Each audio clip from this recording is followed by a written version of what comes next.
আসসালামু আলাইকুম। প্রিয় দর্শক, আমি আজকে ফেসবুকে একটা ঘোষণা দিয়েছিলাম যে গতকালকে আমাদের আসিফ নজরুল সরকার আমাদেরকে যেই আয়নাঘর দেখিয়েছেন, সেই আয়নাঘর এটা আসলে আয়নাঘরের একটা বিকৃত রূপ।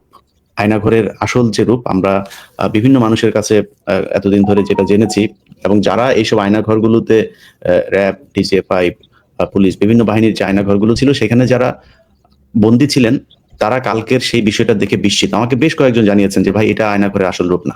আয়নাঘর আরো অনেক ছোট ছোট রুম, অনেক ঘিঞ্জি পরিবেশ, সেখানে দেয়াল কেটে তারপরে জানালা বানানো হয়েছে, সেই জানালাগুলো যেখানে ছিল না, যারা ভেতরে ছিলেন তাদের বর্ণনা অনুযায়ী এটা পুরোপুরি এই ৬ মাসে এটার একটা অবকাঠামোগত পরিবর্তন করা হয়েছে।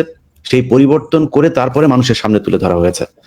তো আমরা জানি না ওয়াকার এবং ইউনুস এই আসিফ নজরুল মিলে জনগণের সাথে এই প্রতারণা কেন করেছে। আওয়ামী লীগের প্রতি তাদের এই যে মানবতা, মানুষকে বুঝতে না দেওয়া, যে শেখ হাসিনা কতটা নিষ্ঠুর, কতটা নির্দয় ছিল সেটা বুঝতে না দেওয়ার এই যে একটা কৌশল, এটা কেন নিয়েছেন সেটা তারাই বলতে পারবেন। আমার সাথে যেসব মানুষেরা গুম আছেন, আমাদের এখানে আসলে আজকে অনেকেরই উপস্থিত থাকার কথা, আমি এট এ টাইমে হয়তো সবাইকে নিতে পারবো না, তারপরেও বেশ কয়েকজন আছেন। আমরা তাদের আমি সবাইকে আলাদা আলাদা করে পরিচয় করে দেওয়ার চাইতে আমার মনে হয় প্রথমে শুরু করি আমাদের আহমেদ রফিক ভাই। জি শফিক ভাই আগে বলুন। আচ্ছা, জি শফিক ভাই, আপনি তাহলে শুরু করেন।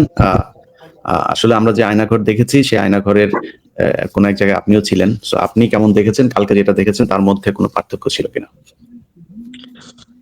আসসালামু আলাইকুম ওয়া রাহমাতুল্লাহি ওয়া বারাকাতুহু। ইন্নাল হামদুলিল্লাহ ওয়া সলাতু ওয়া সালামু আলা রাসূলিল্লাহ। ধন্যবাদ জানাচ্ছি আজকে সাংবাদিক ইলিয়াস ভাই আমাদেরকে আমাদের কথাগুলো জাতির সামনে তুলে ধরার সুযোগ করে দেওয়ার জন্য, এবং একই সাথে ধন্যবাদ জানাচ্ছি আজকে যারা আমাদের দর্শক, আমাদেরকে অনেরা যারা দেখতেছেন সকলকে জানাচ্ছি আন্তরিক শুভেচ্ছা ও অভিনন্দন। প্রিয় দেশবাসী, আপনারা গতকালকে আমাদের প্রধান উপদেষ্টা সহ বেশ কয়েকজন উপদেষ্টা মন্ডলীর সমন্বয়ে আপনারা দেখেছেন যে ওনারা আয়নাঘর পরিদর্শনে গিয়েছেন। এই জন্য আমরা ওনাদেরকে আন্তরিকভাবে ধন্যবাদ জানাই। তবে আরো বেশি খুশি হইতাম যদি 5ই আগস্টের পরপরই ওনারা মানে যখন সরকার গঠন হলো 8ই আগস্ট এর কয়েকদিনের মধ্যে খুব যত দ্রুত সম্ভব আয়নাঘরগুলো যাইতে পারতেন যদি, তাহলে আরো বেশি ভালো হতো। আমরা গতকালকে যে আয়নাঘরের দৃশ্যগুলো দেখলাম, এই দৃশ্যগুলোতে আমাদের স্পষ্ট মনে হয়েছে যেখানে বেশ কিছু পরিবর্তন করা হয়েছে। তো আমাকে 2022 সালের 13ই জানুয়ারি রোজ বৃহস্পতিবার রাত 8টা 35 মিনিটে আমাকে র‍্যাব 1 আমাকে গুম করে, এবং আমাকে গুম করার যে কাহিনীটা ছিল আমি মোটেও কল্পনাও করতে পারি নাই। আমি ওইদিকে পরে যাচ্ছি। আগে হলো যে আইনগুলো আমরা দেখলাম, এগুলো কতটুকু ঠিক বা বেঠিক। আমরা যতটুকু দেখেছি বা আমরা আইনগরে ছিলাম, আমি 40 দিন ছিলাম 2022-এর 13ই জানুয়ারি থেকে নিয়ে ফেব্রুয়ারির 20শে ফেব্রুয়ারি পর্যন্ত আমি প্রায় 40 দিন আইনগরগুলোতে ছিলাম। আয়নাঘরে আমাকে রাখা হয়েছিল উত্তরায় র‍্যাব 1-এ রাখা হয়েছিল। তো সেখানে আমি যেগুলো দেখেছি, ওই আয়নাঘরগুলোতে ভেন্টিলেশন ফ্যান ছিল না এবং জানালাও ছিল না। আমরা গতকালকে যে আয়নাঘরগুলো দেখেছি, এখানে আমরা দেখেছি যে এখানে জানালা ছবিটা নামায় রাখেন, ছবিটা ধরে রাখতে হবে না, ওটা নামায় রাখেন। আলামিন ভাই নামায় রাখেন। জানালা ছিল, জানালা ব্লক করে দেওয়া হয়েছে, কোথাও নতুন নতুন প্লাস্টার করা হয়েছে। এনামুল ভাই ছবিটা নামান, ছবিটা ধরা নামায় রাখেন। এনামুল ভাই ছবিটা নামান। জি হ্যাঁ, আপনারা বসেন সুন্দর করে। জি। তো কোথাও কোথাও ভেন্টিলেশন ফ্যান লাগানো হয়েছে, কোথাও ইটের দেওয়াল ভেঙে রুমটাকে প্রশস্ত করা হয়েছে, আবার কোথাও প্লাস্টার করা হয়েছে। তো আমি যতটুকু জানি যে র‍্যাব 1 আমাকে রাখা হয়েছিল, সেখানে আমাকে যে সেলগুলোতে রাখা হয়েছিল সেখানে তাদের দেওয়া ভাষ্য মতে, যখন আমাকে তারা টর্চার করতেছিল ব্যাপকভাবে, তখন তারা বলতেছিল তুমি বলবা না এখানে আরো 50টা সেল আছে, আর 50 জন লোক আছে এখানে। তো তাদের যে অবস্থা হয়েছে তোমারও কি অবস্থা হবে, অথবা তারা তাদের যে পরিণত হয়েছে তোমারও কি পরিণত হবে। এভাবে 50টা সেলের কথা তারা বলেছে, ছোট ছোট খোপড়িঘর। এই খোপড়িঘরের পদ্ধতিটা বা সিস্টেমটা হলো এমন, আমরা যে এই বিভিন্ন জায়গায় একেবারে ঢাকা শহরে যে ছোট ছোট ফ্ল্যাটের মধ্যে ছোট ছোট বাথরুম দেখি, এই বাথরুমটার সাইজ হলো যে একটা দরজা সমান, মানে এটা দরজাটা যতটুকু বাথরুমটা ততটুকু প্রস্থ থাকে। তো ওই আয়নাঘরগুলোর অবস্থা এমন ছিল যে একটা দরজা যতটুকু প্রস্থ, তার প্রস্থটাও ততটুকুই, লম্বাটা হলে দৈর্ঘ্য হলে একটা মানুষ শুইতে পারে এতটুকু, আর উচ্চতা হলো হাত দিয়ে উপরে দাঁড়িয়ে হাত দিয়ে ধরা যায়। তো এই সিস্টেম ছিল। ওখানে কোনো জানালা ছিল না, ওখানে কোনো ভেন্টিলেশন ফ্যানের ব্যবস্থা ছিল না, ওখানে ওই ঘরগুলোর অবস্থা নিচেতে ফ্লোর গুলো ছিল ভাঙ্গা, এবড়ো ছিল, দেওয়ালগুলো একই অবস্থা ছিল। তো সেখানে র‍্যাব 1-এর এই পরিবেশ ছিল। তো গতকালকে যে আমরা দেখলাম অনেকগুলো রুম বড় দেখলাম, এখানে ভেন্টিলেশন ফ্যানের ব্যবস্থা দেখলাম। অনেকে বলছে যে ভেন্টিলেশন ফ্যান গুলো চালু করলে আওয়াজ বাইরে যায় না। ওখানে তো কোনো ধরনের আওয়াজ, বাহিরের সাথে কোনো জানালা কোনো ছিদ্রই ছিল না। ভিতরে কি হতো না হতো, এটা ভিতরের অবস্থাগুলো আমরা আশপাশে কান্নার আওয়াজ শুনতাম, বাইরের কি হতো না হতো সেটা বোঝাই যাইতো না। কখনো কখনো আমরা বাইরে যখন নাকি আজানের আওয়াজ আসতো, তখন আজানের আওয়াজ মাঝে মাঝে আমরা শুনতাম, আজানের আওয়াজ শুনে বুঝতাম যে দিন না রাত বা পার্থক্য আছে, অত খৈরুম মিনান নাহুম শুনে আমরা বুঝতাম যে আজানটা হচ্ছে ফজরের, এই যে অন্য আজানের যে পার্থক্য। এভাবে ওই ঘরগুলোর অবস্থা ছিল। আর এই ঘরগুলোর একটা লোকেশনটা এমন ছিল, দুই সারি সারি সারি, যেমন কোথাও পাবলিক টয়লেট থাকলে যেভাবে থাকে আর কি, যে মাঝখান দিয়ে রাস্তা থাকে, চিপাগলি রাস্তা, আর দুই সারি ছোট ছোট খোপড়ি, এমন ছিল ওই ঘরের সিস্টেম গুলো। একেবারে ছোট ছিল। একটা মানুষ ওখানে দীর্ঘদিন থাকতে থাকতে পাগল হয়ে যাইতো। ওখানে পাগলের চিৎকার চেঁচামেচির আওয়াজ শোনা যাইতো। আর কেউ তো কাউকে দেখার সুযোগ ছিল না। আর আমাদের বেশ বিভিন্ন জায়গায় বিভিন্ন ধরনের বর্ণনা পাওয়া যায়। আমাদের এলাকাগুলো যেগুলো ছিল, আমরা যে সেলগুলোতে ছিলাম, সেখানে বাথরুম আমাদের রুমে ছিল না, বাথরুম পাশেই ছিল। সেখান থেকে বাথরুমের জন্য প্রয়োজন পড়লে তাদেরকে বারবার অনুরোধ করলে, ডাকাডাকি করলে তখন তারা ছেলে নিয়ে যেত। আবার বাথরুমের ব্যবস্থা এমন ছিল, খোলা দরজা খোলা রাখতে হবে, ওখানে দরজা লাগানো যাবে না বা আটকানো যাবে না, সেই অবস্থায় ছিল। তো একটা মানুষ কি ধরনের বিব্রতকর পরিস্থিতির মধ্যে পড়লে মানে কিছু করার থাকে না সেখানে, সেটা ইচ্ছা করে করতাম বা বাধ্য হয়ে করতাম। সেখানে তারা বাথরুমের সামনে দাঁড়ানো থাকতো, আর ওখানে বাথরুম সারতে হয়তো সময় দেওয়া হতো 1 মিনিট, 1.5 মিনিট, 2 মিনিট। আবার কখনো টাইম ওভার হয়ে গেলে ভিতরে ঢুকে ওখানে এই অবস্থায় পিটানো শুরু করতো, হাতে লাঠি, সবসময় তারা দাঁড়ানো থাকতো। তো এই অবস্থা ছিল সেখানে। আর সবসময় তো প্রহরীরা এরকম তাদের যে কারারক্ষী যারা ছিল বা আয়নাগরের রক্ষী যারা ছিল, তারা লাঠি নিয়ে থাকতো। আমাদের দুই হাতে সবসময় হ্যান্ডকাপ পরানো থাকতো। এই হ্যান্ডকাপের কারণে আমাদের এই পশমগুলো একেবারে খালি হয়ে গেছিল, আর এগুলো প্রতিনিয়ত কাটার মতো দাগ হয়ে যেত, কখনো কখনো রক্ত আসতো এই দুই হাতে যখন নাকি একসাথে হ্যান্ডকাপ লাগানো থাকতো। আর চোখ বাঁধা থাকতো, সবসময় চোখ বাঁধা থাকতো, মোটা প্যান্টের কাপড় দিয়ে চোখ বাঁধা থাকতো, 24 ঘন্টায় চোখ বাঁধা থাকতো। কখনো কখনো তারা ডাইকা আইসা এভাবে কাছে নিয়ে ডাকতো, এদিকে আয়, খুব আস্তে আস্তে আসার পরে হাতে এভাবে হাতে হাত ঢুকায় দেখতো যে এটাকে আমরা লুজ করে ফেলছি কিনা, বা তোমার লুজ হয়ে গেছে কিনা, বা এখানে কোনো কিছু দেখে ফেলছে কিনা। এভাবে তারা টানাটানি করতো আর দেখতো যে এটা টাইট আছে না লুজ হয়ে গেছে। প্রায় সময় ডাইকা নিয়ে আবার কাছে নিয়ে পিছন দিক থেকে তার খুব শক্ত করে বেঁধে দিত।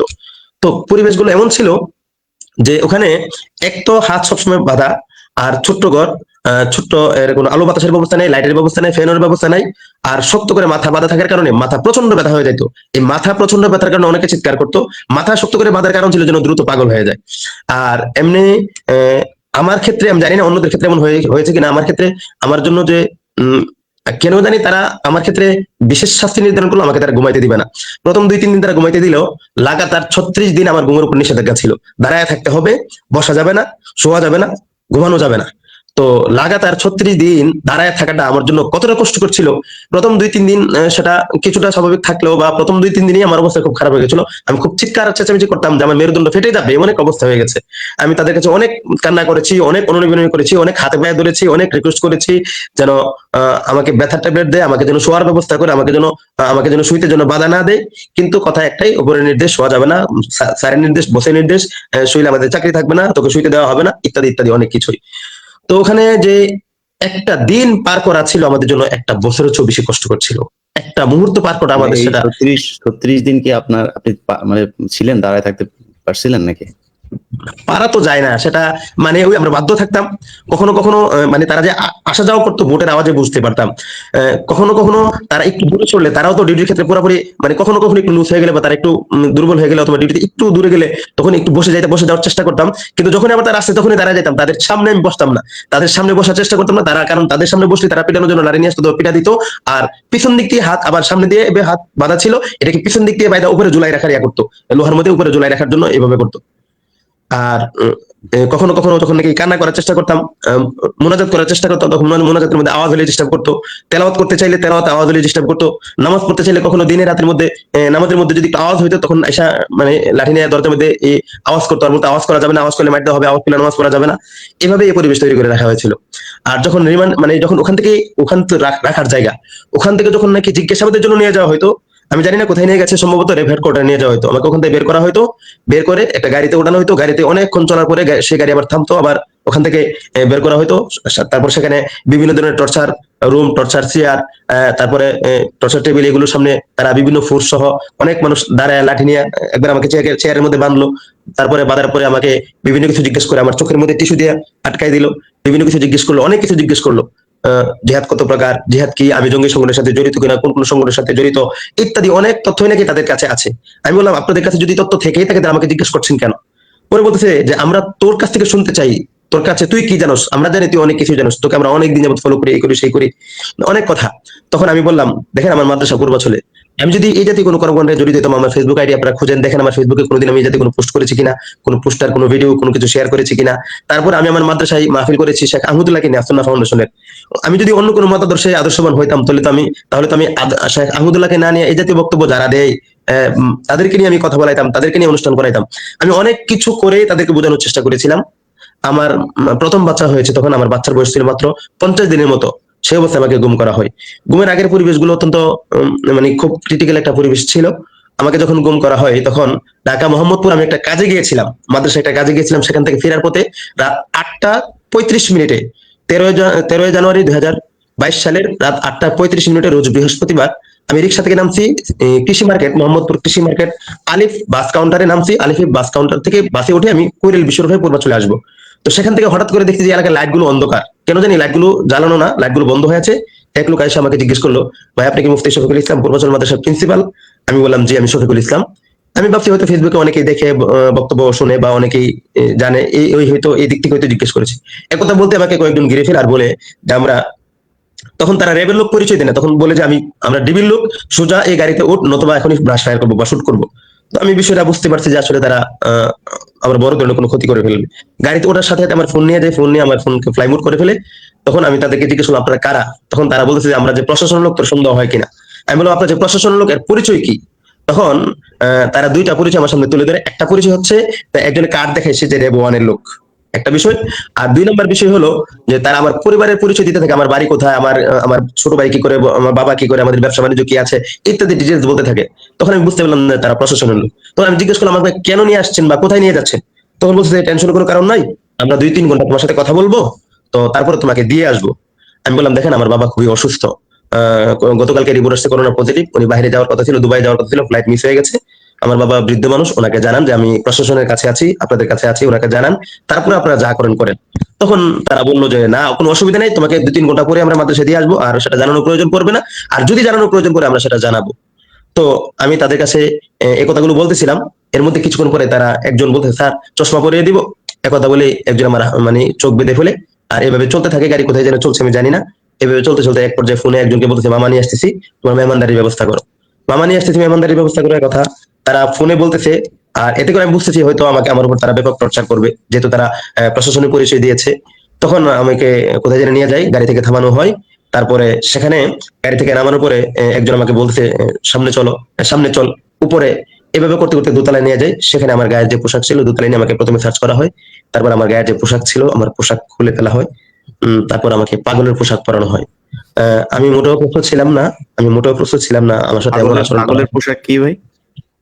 পাগলের পোশাক হলো এমন বড় বড় পোশাক পরানো হয় যেগুলো নাকি একটা গেঞ্জি আমি গায়ে দিছি আমার হাঁটু পর্যন্ত ডেকে গেছে, এমন পোশাক। আর নিচে কি জানি লুঙ্গির মতো করে একটা পরানো হয়, আমার তো চোখ বাঁধে, আমি তো জানি না। তো তারপরে যখন নাকি আমি ভিতরে, আমাকে নিয়ে যখন রাখা হলো, যাচ্ছি আস্তে সামনে যাচ্ছি, যখন আমাকে পাগলের পোশাক পরানো হয়, কিছুক্ষণ পরই আমাকে বলতেছে যে কোনোভাবেই দেখার চেষ্টা করবি না, যদি দেখার চেষ্টা করো 2টা চোখ খুলে ফেলবো। আমি এতে করে অনেক ভয় পেয়ে যাই যে তারা আসলে আমার চোখ খুলে ফেলবে। আর তাদের ব্যাপারে আমার যতটুকু আমাদের বিভিন্ন কাহিনী, বিভিন্ন বর্ণনা থেকে জানাশোনা, তারা এমনটা করতেই পারে, অসম্ভব কিছু না। প্রথমে যেহেতু আমাকে শুট করার কথা বলেছে, আমি কোনোভাবে দেখার চেষ্টা করি। এভাবে মানে কিছুদিন যাওয়ার পর আমি নিজ দিক এদিকে বাধার পর নিজ দিয়ে হালকা হালকা দেখা যায়, তখন আমি বুঝি আমার গায়ের পোশাক এমনকি খাওয়ার সময় এগুলো তো এভাবে চোখ খুলে ফেলার কথা বলা হয়। তারপর আমাকে নিয়ে এক রুমের মধ্যে রাখে, শীতের দিন, একেবারে কনকনে ঠান্ডা শীতের দিন। তো সেখানে এই শীতের দিনে ছোট্ট পাতলা যে কম্বলগুলো মানুষ স্টেশনে গায়ে দিয়ে শুয়ে থাকে, এভাবে 2টা কম্বল দেওয়া হয়, একটা নিচের জন্য আর একটা উপরের জন্য। আমাকে বলতেছে এই রুমে ঢুক, এই কথা বলি ছোট্ট এক রুমে ঢুকে আমাকে লক করে ফেললো।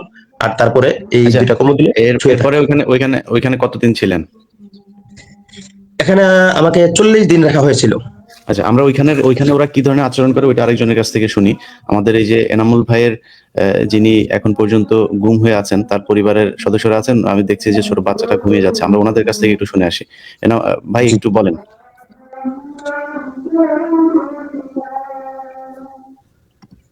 ইলিয়াস ভাইরে অনেকদিন যাবতই খুঁজতেছি, কিন্তু আল্লাহ আমার মনে হয় সেটা পূর্ণ করছে যে আমার ভাইয়ের ঘুমের বিষয়টা যদি ইলিয়াস ভাইয়ের জানাইতে পারতাম তাহলে হয়তো মনটা সান্ত্বনা দিতে পারতাম। এই যে একটু একটু ছোট ছোট একটু দুটি একটু বাচ্চা আছে, একটু জোরে কথা বলেন ভাই। হ্যাঁ, বলেন। ওই যে দেখতেছেন ওইটা ছেলে ছোট, আলামিন ভাইয়ের ছোট ছেলে, আর ওইটা মেয়েটা আলামিন ভাই বড়। আলামিন ভাই আমার আপন চাচাতো ভাই এবং আমার আপন ছোট ভগ্নিপতি। হুম। সে গাজীপুর দীর্ঘ 17 বছর একটা মাদ্রাসার প্রিন্সিপালের দায়িত্ব পালন করতেছেন। গাজীপুর জয়দেবপুর থানা চত্বর বাজার সংলগ্নে ঈদগাহ মাঠ। ওখান থেকে জানুয়ারি 30 তারিখ 2023 রাত 10টায় আনুমানিক তারে ডিবির পরিচয় ওটা নিয়ে যায়। নিয়ে যাওয়ার পরে এর 10-12 দিন আগে ওই এলাকা থেকে ফখরুল নামে আরো ফখরুলের ছেলে আরো 4 জন, মোট 6 জন রে র্যাব র্যাব 1 সিটিডিসি উঠায় নিয়ে গেছে। কাউন্টার টেরোরিজম সিটিডিসি উঠায় নিয়ে গেছে। তখন আমার বাইরে যেদিন গ্রেপ্তার করা হয় এদিন বলতেছে যে কিছুদিন আগে যে কয়েকজনকে গ্রেপ্তার করা হয়েছে এদেরকে আপনি চিনেন? পরে বলতেছে হ্যাঁ চিনি। তো এদের সামনে নিয়ে কিছু জিজ্ঞাসাবাদ করবো, পরে এসে আপনাকে দিয়ে যাবো। পরে এই কথা বলে নিয়ে গেছে। তো পাশের রুমে যে আরেকজন শিক্ষক ছিল তারে চাপিটে বুঝাই দিতে গিয়া তখন ওই শিক্ষকের জিজ্ঞাসা যে আপনারা কারা? পরে কইতেছে আমরা ডিবির লোক। পরে এই কথা বলে কিন্তু নিয়ে গেছে। নিয়ে যাওয়ার পরে আমরা সকালে থানায় গেছি। যাওয়ার পরে থানার ওসি সাহেব তো দেখা করেই না, মানে থানার ভিতরে আমাদেরকে ঢুকতে দেওয়া হয় না। তো পরে আরেকটা দারোগা আমাদেরকে বলতেছে যে আপনারা এখানে ঘোরাফেরা করে কোনো লাভ নাই, এখানে জিটিও নিত না, কিছু নিত না, আপনারা ঢাকা চলে যান। তো ঢাকা কোথায় যান? ডিবি হারুনের কাছে চলে যান। আপনার এলাকার লোক, আপনারা ওইখানে চলে যান, একটা সন্ধান পাবেন। তো এখানে ডিবি হারুন ভাইয়ের অফিসে গেছি, নিচে গিয়া করছি, বসে রয়েছি। হারুন ভাই সিসি ক্যামেরা দেখা করে না, দেখা করে না, বুঝছেন ভাই। পরে দীর্ঘ 3 ঘন্টা সময় কাটানোর পরে হারুন ভাইয়ের ছোট ভাই জিয়ার এখানে গেলাম। জিয়া কইতেছে তো এটা খুব সেন্সিটিভ বিষয়, সিডিডিসির বিষয়, এটা তো এইভাবে কোনো কিছু বলা যায় না, তবে বিকালে 50,000 টাকা পাঠায় দেন, আমি একটা তথ্য দিব। তো এই কথা বলে কিন্তু আমাদেরকে বিদায় করে দিছে। পরে আমরা বিকেলে 50,000 টাকা নিয়েও গেছি। পরে আর দেখা করে না। দেখা না করলে বিভাগ ঘুরতেছি, বিভিন্ন জায়গায় যাইতেছি। হারুন ভাই শ্বশুর এইখানে গেছি। ডিবি হারুনের শ্বশুর সুলেমান কাকা হাতিরঝিল তাকে ঢাকা মহানগরের সভাপতি ছিল হাতিরঝিল। ও তার কাছে গেছি আমি 3 বার। গিয়ে যখন আমি কান্নাকাটি করি তবু হারুন ভাইয়ের কাছে ফোন দেয়, বুঝছেন। এই নিয়ে জি। অনেক যা ধরা মানে ওইখানে গেছি, স্বরাষ্ট্রমন্ত্রী পর্যন্ত গেছি। স্বরাষ্ট্রমন্ত্রী কথাটা আমাদেরকে এলাও করেন, বলতেছে তোমার ভাই যদি অপরাধী না হয় তাহলে তাকে ছেড়ে দেওয়া হবে। আমার ভাইয়ের ছবিটা তো দেখছেনি, এই যে, তো ছেড়ে দেওয়া হবে। এরপরে এই গেলাম ইয়েতে, এই 1 মাস 7 দিন পরে আমাদের জিটিটা নিছে জনপ্রশাসন মন্ত্রীর একজনের লোকের চাপে পড়া আমাদের জিটিটা নিছে 1 মাস 7 দিন পরে। 1 মাস 7 দিন পরে নেওয়ার পরে মোবাইল ট্যাগ করছে, ট্যাগ করে বলতেছে যে আপনারা ওই মিন্টু রোডে সবজি বাজারে জামিয়া মসজিদের আশেপাশে গিয়া ওই ছবিটা দেখান আর একটু খোঁজাখুঁজি কর। তো ওইখানে গেছি, গেলে অর্থাৎ দেখাইছে তো সিটিডিসির ভিতরে, লোকেশনটা দেখাইছে সিটিডিসির ভিতরে, কিন্তু আমাদেরকে সরাসরি এখানে না বলে আশেপাশে আমাদেরকে ঘুরাইতেছে। এরকম ভাবে 2 বার ট্রাই করছে, আরেকবার কইতেছে মালিবাগ দেখায়। এরকম ভাবে আমাদেরকে ঘুরায়। আর কোন রকম কোনো তথ্য মতো আমরা এখন পর্যন্ত পাই নাই, আগে তো পাইই নাই, এখন পর্যন্ত আমরা কোনো তথ্য পাই নাই। তো সরকার পতন হওয়ার পরে এই আগে যে 6 জনকে ধরছিল এদের একজন জামিন পাইছে। সরকার পতন হওয়ার আগেই একজন জামিন পাইছে, পরে পতন হইলে বাদ বাকি হারা সবাই জামিন পাইছে। তো 1 নম্বর আসামি যে এদেরকে একটা মামলা দিছে, ফরকাতুল জিহাদ হুজি সংগঠনে একটা মামলা দিছে। মামলা দিয়ে এদেরকে 12 দিন পরে কিন্তু কারাগারে পাঠায় দিছে। তো 1 নম্বর আসামি যে ফখরুল ভাই, উনার আমার ভাইয়ের মাদেশার 1 কিলোমিটার দূরে তো তার বাড়িটা।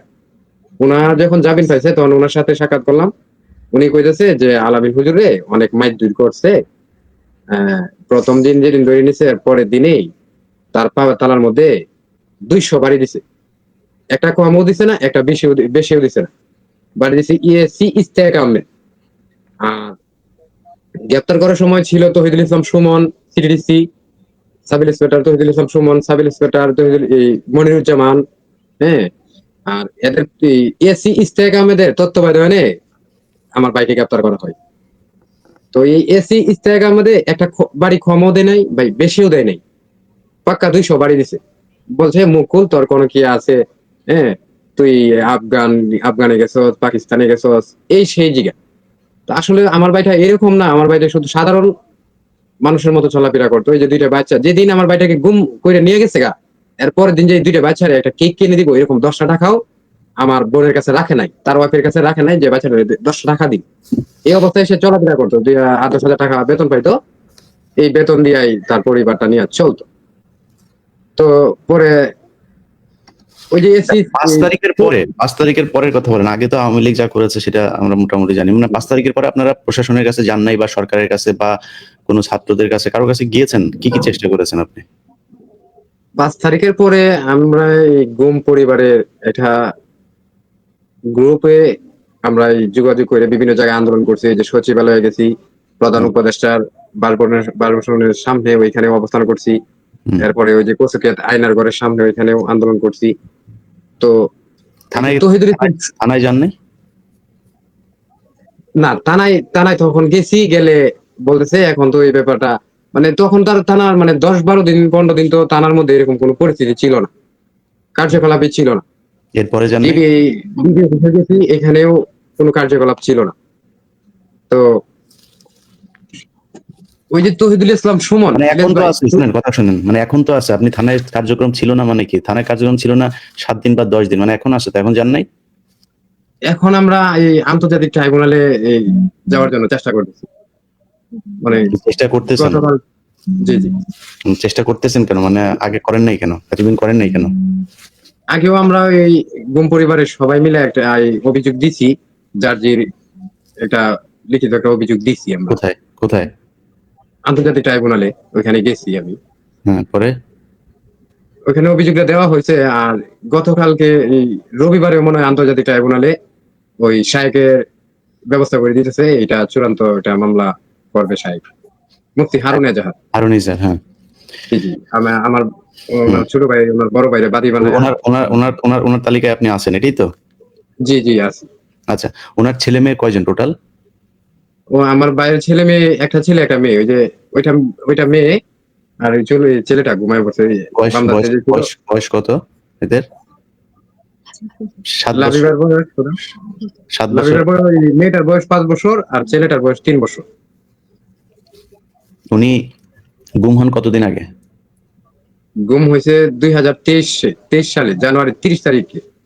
অর্থাৎ তার মানে তখন ওদের একজনের বয়স ছিল 1 বছর, তাই তো? জি জি জি, 15 মাস ছিল। ছেলেটার বয়স 15 মাস, 14 মাস ঠিক ছিল। আছে। আওয়ামী লীগের ভাইয়েরা, আওয়ামী লীগের ভাইয়েরা শুনেন, আপনাদের তো ভাই বললেন না, মানুষের ভাই বলা যায়, আপনাদের তো বললাম না, একটু শুনেন, হ্যাঁ কথাগুলো শুনেন। এই এক শিশু রাসেল নিয়ে সারা জীবন কান্দাকাটি করলে তো হবে না। শিশু রাসেলের বাপ, শিশু রাসেলের ভাইরা যত মানুষকে কষ্ট দিয়েছে সারা দেশে, আমি যদি ওই সময় থাকতাম ওদের পাড়ায় মেরে ফেলতাম। ওদের তো ওই যে ওইদিন শুনলাম যে রাশেদ চৌধুরী বললো গ্রেনেড দিয়ে তারপরে মারার পরে সবগুলো আলাদা আলাদা করে ধইরা ওদের গোপনাঙ্গের মধ্যে রশি পাইতে তারপরে উপরে গাছের সাথে ঝুল্লা মারা দরকার ছিল। ওরা যে পরিমাণে মানুষ বাংলাদেশে মেরেছে, শেখ হাসিনারে পাইলেও এখন ওইটাই করা দরকার। তো জিনিস নাই, ওরা যে জায়গায় পারে ওই জায়গায় টাইনা ধরে তারপরে ওরা ঝুলা পেটানো দরকার। তোরা মানুষ হইতে পারিস না। এগুলি বর্ণনা শুনে এরকম আমার এখানে আজকে অন্তত আরো 15-20 জন আসার কথা ছিল। আমরা এট এ টাইমে সবাইকে অ্যাটেন্ড করতে পারবো না, এই কারণে সবাইকে আনিনি। তো এদের কথা শুনে সবার বিষয়টা বুঝে, সারা বাংলাদেশে এরকম হাজার হাজার লক্ষ লক্ষ আলেম প্রচন্ড কষ্ট করেছে। এই 15 বছর তাদের জন্য পুরো বাংলাদেশটা একটা জেলখানা ছিল। অতএব এই যে আজকে যে তোদের যে পরিণতি, এই পরিণতি অসংখ্য আলেমের চোখের পানির ফল। এখনো সময় আছে। যদি নিজেরে, তোদের আওয়ামী লীগের কেউ কেউ তো এখন নিজের মুসলমান, ওইদিন আমার এক পরিচিত এখানে শুক্রবার নামাজ পড়তে গিয়েছে, দেখা যায় আমার সাথে বলছে যে আওয়ামী লীগ করে, তার আবার খুব ক্লোজ। তো পরে ওই লোকের বলছে যে কি কই যান, এই যে নামাজ পড়তে আসেন। তুই আবার নামাজ পড়তে আসিস কেন? তা আমি পরে ওই লোকের সাথে দেখা করে পার হয়ে আসলাম যে ভাই এটা জিজ্ঞেস করলেন কেন? কয় ওই আওয়ামী লীগ করে, আওয়ামী লীগের আবার নামাজ কিসের? তো এটা বাস্তব, কিন্তু তোদের তো নামাজ টামাজ দরকার নাই। তোদের নবী হয়েছে শেখ মুজিব, তোরা শেখ মুজিবের নিয়ে থাকবে। তোদের তোদের তোদের তোদের ভিতরে কোনো মনুষ্যত্ববোধ, কোনো বিবেক, কোনো কিছুই নাই। তোদের সাথে তর্ক বিতর্ক করে কোনো লাভ নেই, কারণ তোদের চিন্তা ভাবনা সবকিছু কেমন জানি, মানে মানুষের মতো চিন্তা ভাবনা আওয়ামী লীগ করেন। ওদের একজনের সাথে সাধারণ মানুষ 10 জন তর্ক করে পারবে না, ওদের চিন্তাই অন্যরকম। তো আল্লাহ এদের মুক্ত করেছে। আমার বিশ্বাস যেই কষ্ট, যেই নির্যাতন, শেখ হাসিনা তো রাজনীতি করেনি, শেখ হাসিনা সরাসরি আল্লাহর সাথে যুদ্ধ করেছিল। তো আমরা খুব খারাপ একটা পরিস্থিতি থেকে বের হয়েছে। এই দেশের মানুষকে বলবো, শিক্ষা নেন। আল্লাহর সাথে যুদ্ধ করার ফলাফল ভালো হয় না। কিছু জায়গায় নিজের মিনিমাম নীতি নৈতিকতা বোধ এগুলো ঠিক রাখা দরকার। যাক, আমাদের রফিক ভাই, আপনি কি এখন বলবেন নাকি শুনবেন? জি দেন বলি ভাই। শফিক ভাই বলুক। জি জি। বলেন। আচ্ছা ভাই, এই কি বলে উনি, এনামুল ভাই, আপনি যদি আপনার সমস্যা হয় তাহলে চলে যেতে পারেন, যদি বসে থাকতে চান তাহলে বসে থাকতে পারেন, আপনার উপরই, আপনার ইচ্ছা। জি রবি ভাই বলেন। আচ্ছা ঠিক আছে, মানে বাচ্চা জি ঘুমায় পড়ো, আমি জি লাইভ থেকে বের হয়ে যাই। ঠিক আছে। জি, আপনারা যে ছবিটা দেখলেন, আপনাদের কাছে অনুরোধ থাকবে এবং পুলিশ প্রশাসন আপনাদের কাছে অনুরোধ, আলামিন ভাই যে ছবিটা দেখছেন তার এই নিষ্পাপ দুইটা শিশুর দিকে তাকিয়ে যদি তিনি বেঁচে থাকেন, দ্রুত তার সন্ধান দেওয়া হোক। কোনো মানুষ যদি কেউ যদি তাকে কোথাও দেখে থাকেন সেটাও জানাবেন তাদের পরিবার বা আমার কাছে জানানোর অনুরোধ, বা নিকটস্থ থানায় গিয়ে জানানোর অনুরোধ থাকলো। এই বাচ্চাদের হয়তো তাদের বাবা বলে আবার ফিরে পেতে পারে। জি আলামিন ভাই, আপনি এনামুল ভাই আপনি যান। ইলিশ ভাই, ভাই একটা কথা বলতে আপনি চাচ্ছিলাম। আপনি দেশে আসলে আমি আপনার সাথে সাক্ষাৎ করবো, আমাকে এরকম একটা সুযোগ দিন ভাই। আপনি এই আমাদের ভাইয়ের সাথে, শফিকুল ভাইয়ের সাথে আপনি যোগাযোগ করেন, হ্যাঁ, ওনার কাছে আমার নাম্বার আছে। ঠিক আছে ইনশাল্লাহ। ঠিক ঠিক আছে, আছে, আসসালামু আলাইকুম। আমি একটা কথা বলতে চাচ্ছিলাম ভাই। জি বলেন। আচ্ছা আমার ফোনে চার্জ শেষ হয়ে যেতেছে। আপনি বলতে চান আগে? কেটে দেন কেটে দেন ভাই। বলেন ভাই 4 সেকেন্ড। বলেন বলেন।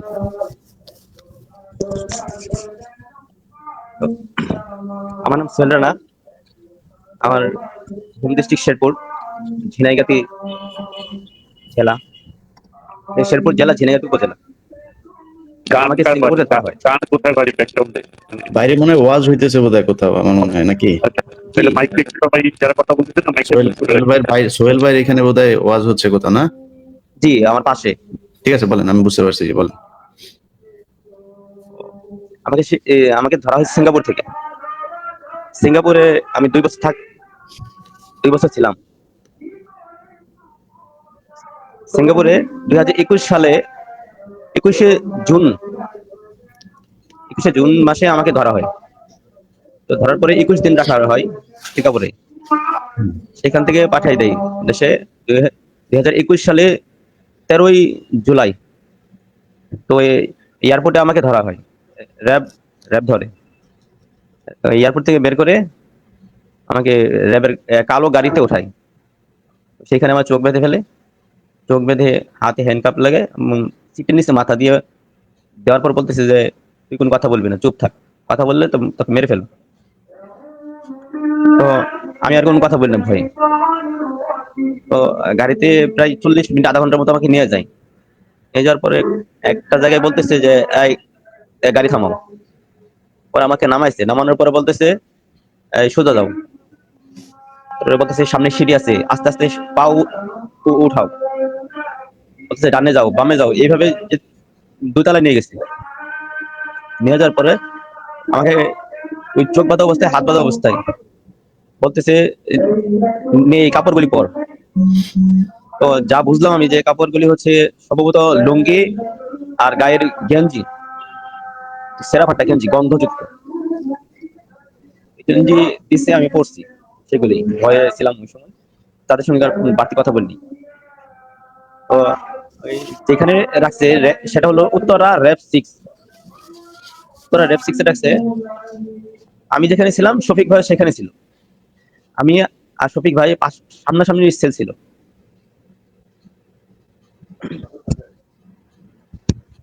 সামনাসামনি সেল ছিল শফিক ভাই আর আমার। সেখানে রুমের দৈর্ঘ্য হচ্ছে 4 মিটার, আর প্রস্থ হচ্ছে মাইক্রোফোনটা কাছে নিয়ে বলেন। রুমের দৈর্ঘ্য হচ্ছে 1.5 মিটার, হুম। আর প্রস্থ হচ্ছে 3-4 মিটার। তো সেই রুমে আমাকে রাখা হয়।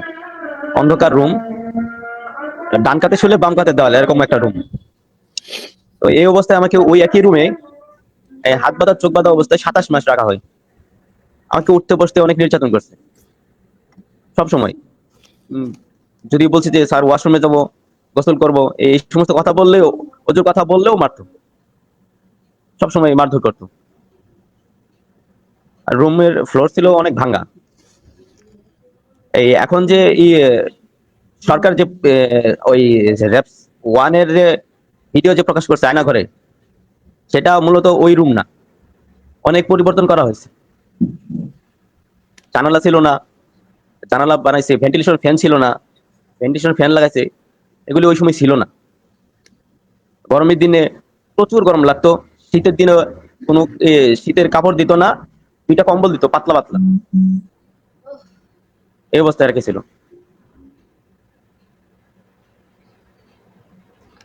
খাবারের সময়ও খাবারের পরিমাণ খুব অল্প দিত, একদম অল্প দিত। গোসলের কিছু দিত না। মানে গোসলের সিঙ্গাপুরে আপনাকে ধরলো কারা? Singapore police? সিঙ্গাপুরে তারা পুলিশ পরিচয় দিচ্ছে আমাকে, হুম। কার্ড দেখাইছে, বলছে যে আমরা সিঙ্গাপুর পুলিশ। সিঙ্গাপুর পুলিশ পরে তারা ধরে আপনাকে কি করলো? তারা ধরে আমাকে বলতেছে তুমি থানায় চলো, তোমাকে কিছু জিজ্ঞেস করো, তারপর ছেড়ে দেবো, হুম। এই কথা বলছে। আচ্ছা, পরে তারপরে আপনাকে এয়ারপোর্টে নিয়ে এসে বাংলাদেশে পাঠিয়ে দিয়েছে?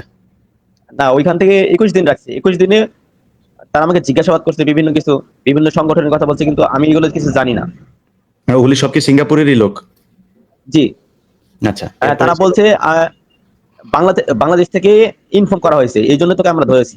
রাইট, বুঝতে পারছি। এই কথা বলছে। ওরা ই করছে ওদের আপনার নাম। আপনি কি বাংলাদেশে থাকতে কি কোনো দল করতেন, শিবির বা না কোনো? না না, হুম।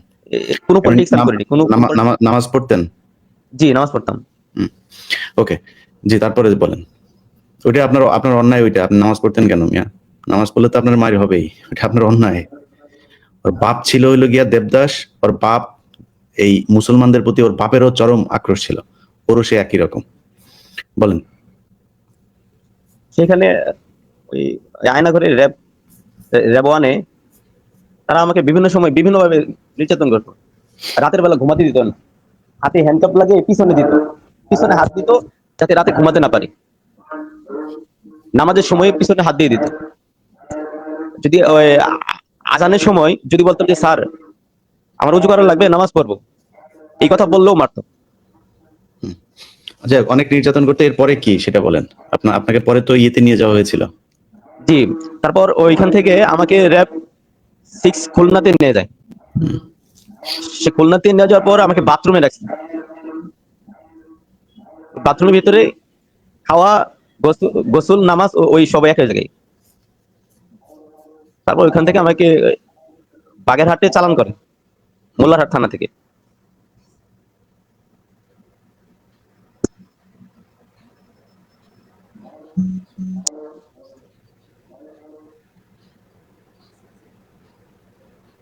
তো আমি ওদেরকে অনেক বলছি, স্যার আমাকে একটা সুযোগ দেন, আমি বাড়িতে একটু কথা বলি, আমার মায়ের সঙ্গে কথা বলি। তারা আমাকে একটা সুযোগ দেয়নি। এই কথা বলার কারণে মারছে।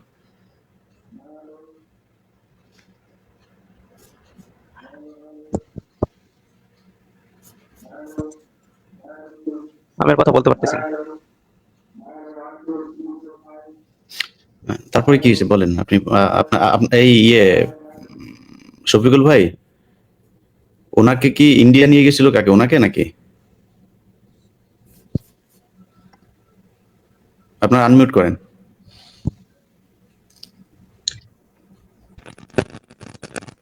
ইন্ডিয়া যাকে নেওয়া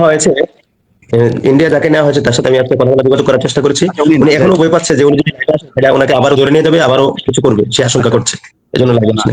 আচ্ছা, ওকে। আমি মনে করছি বোধহয় এয়ারপোর্ট থেকে তাকে মনে হয় ওইভাবে র্যাব ধরে নিয়ে তারপরে ইন্ডিয়া পাঠিয়েছিল যে। আচ্ছা,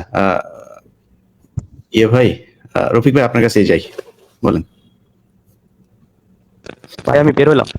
হ্যাঁ, ঠিক আছে, চলবে জি। আসসালামু আলাইকুম। আসসালামু আলাইকুম। আইজাদ ভাই, আপনাকে ধন্যবাদ আজকের এই প্রোগ্রামের জন্য। আর আমি যেখানে একটা বিষয় বলতে চাই প্রথমে, সেটা হলো সবাই না আয়নাঘর বলে। ভাই, আপনার সাউন্ডটা কিন্তু পরিষ্কার না, বুঝছেন, খ্যাট খ্যাট আওয়াজ হচ্ছে একটা। ক্লিয়ার? না, একটা আওয়াজ হচ্ছে। সাউন্ডে কোনো সমস্যা আছে? এটা আপনার হেডফোনের সমস্যা বোধ হয়। আপনি হেডফোন খুলে তারপরে দেখেন।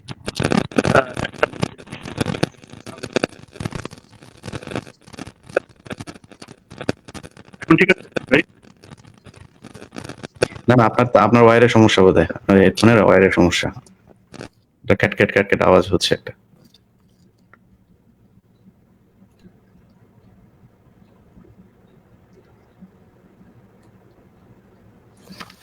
এই রফিক ভাই আর কিছু বলবেন? রফিক ভাই তো বলা শুরু করবে এখন। বলতে গিয়ে তো শফিক ভাই। আসলে ভাই অনেক কথা, মানে এত লম্বা কথা আসলে বলে তো বোঝানো যাবে না। সবচেয়ে কষ্টের বিষয় যে কয়েকটা বিষয় ছিল, এই বিষয়গুলো আমি শেয়ার করে রফিক ভাই আস্তে আস্তে। হ্যাঁ সবচেয়ে বড় ঠিক আছে কষ্টের বিষয় ভাই। ছিল, হ্যাঁ জি, হ্যাঁ বলেন বলেন। সবাই যে আয়না ঘর বলে, ঠিক আছে, আমি আমার কাছে একটা তথ্য আছে, সেটা হলো আপনার হেডফোনের যেগুলি- সমস্যা হয়, বুঝছেন? আপনার হেডফোনের সমস্যা, আপনি হেডফোনটা খুলে ফেলেন, খুলে আপনি ফোনে কথা বলেন। খুলে ফেললে কথা স্বাভাবিক আসবে ইনশাল্লাহ, সুন্দর হবে। এবার বলেন। যে এখন সাউন্ড নাই।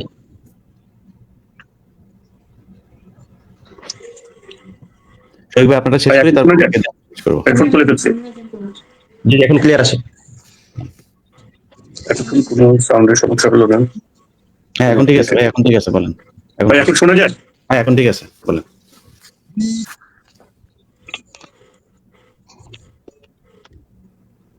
ভাই ঠিক আছে, এখন বলেন আপনি।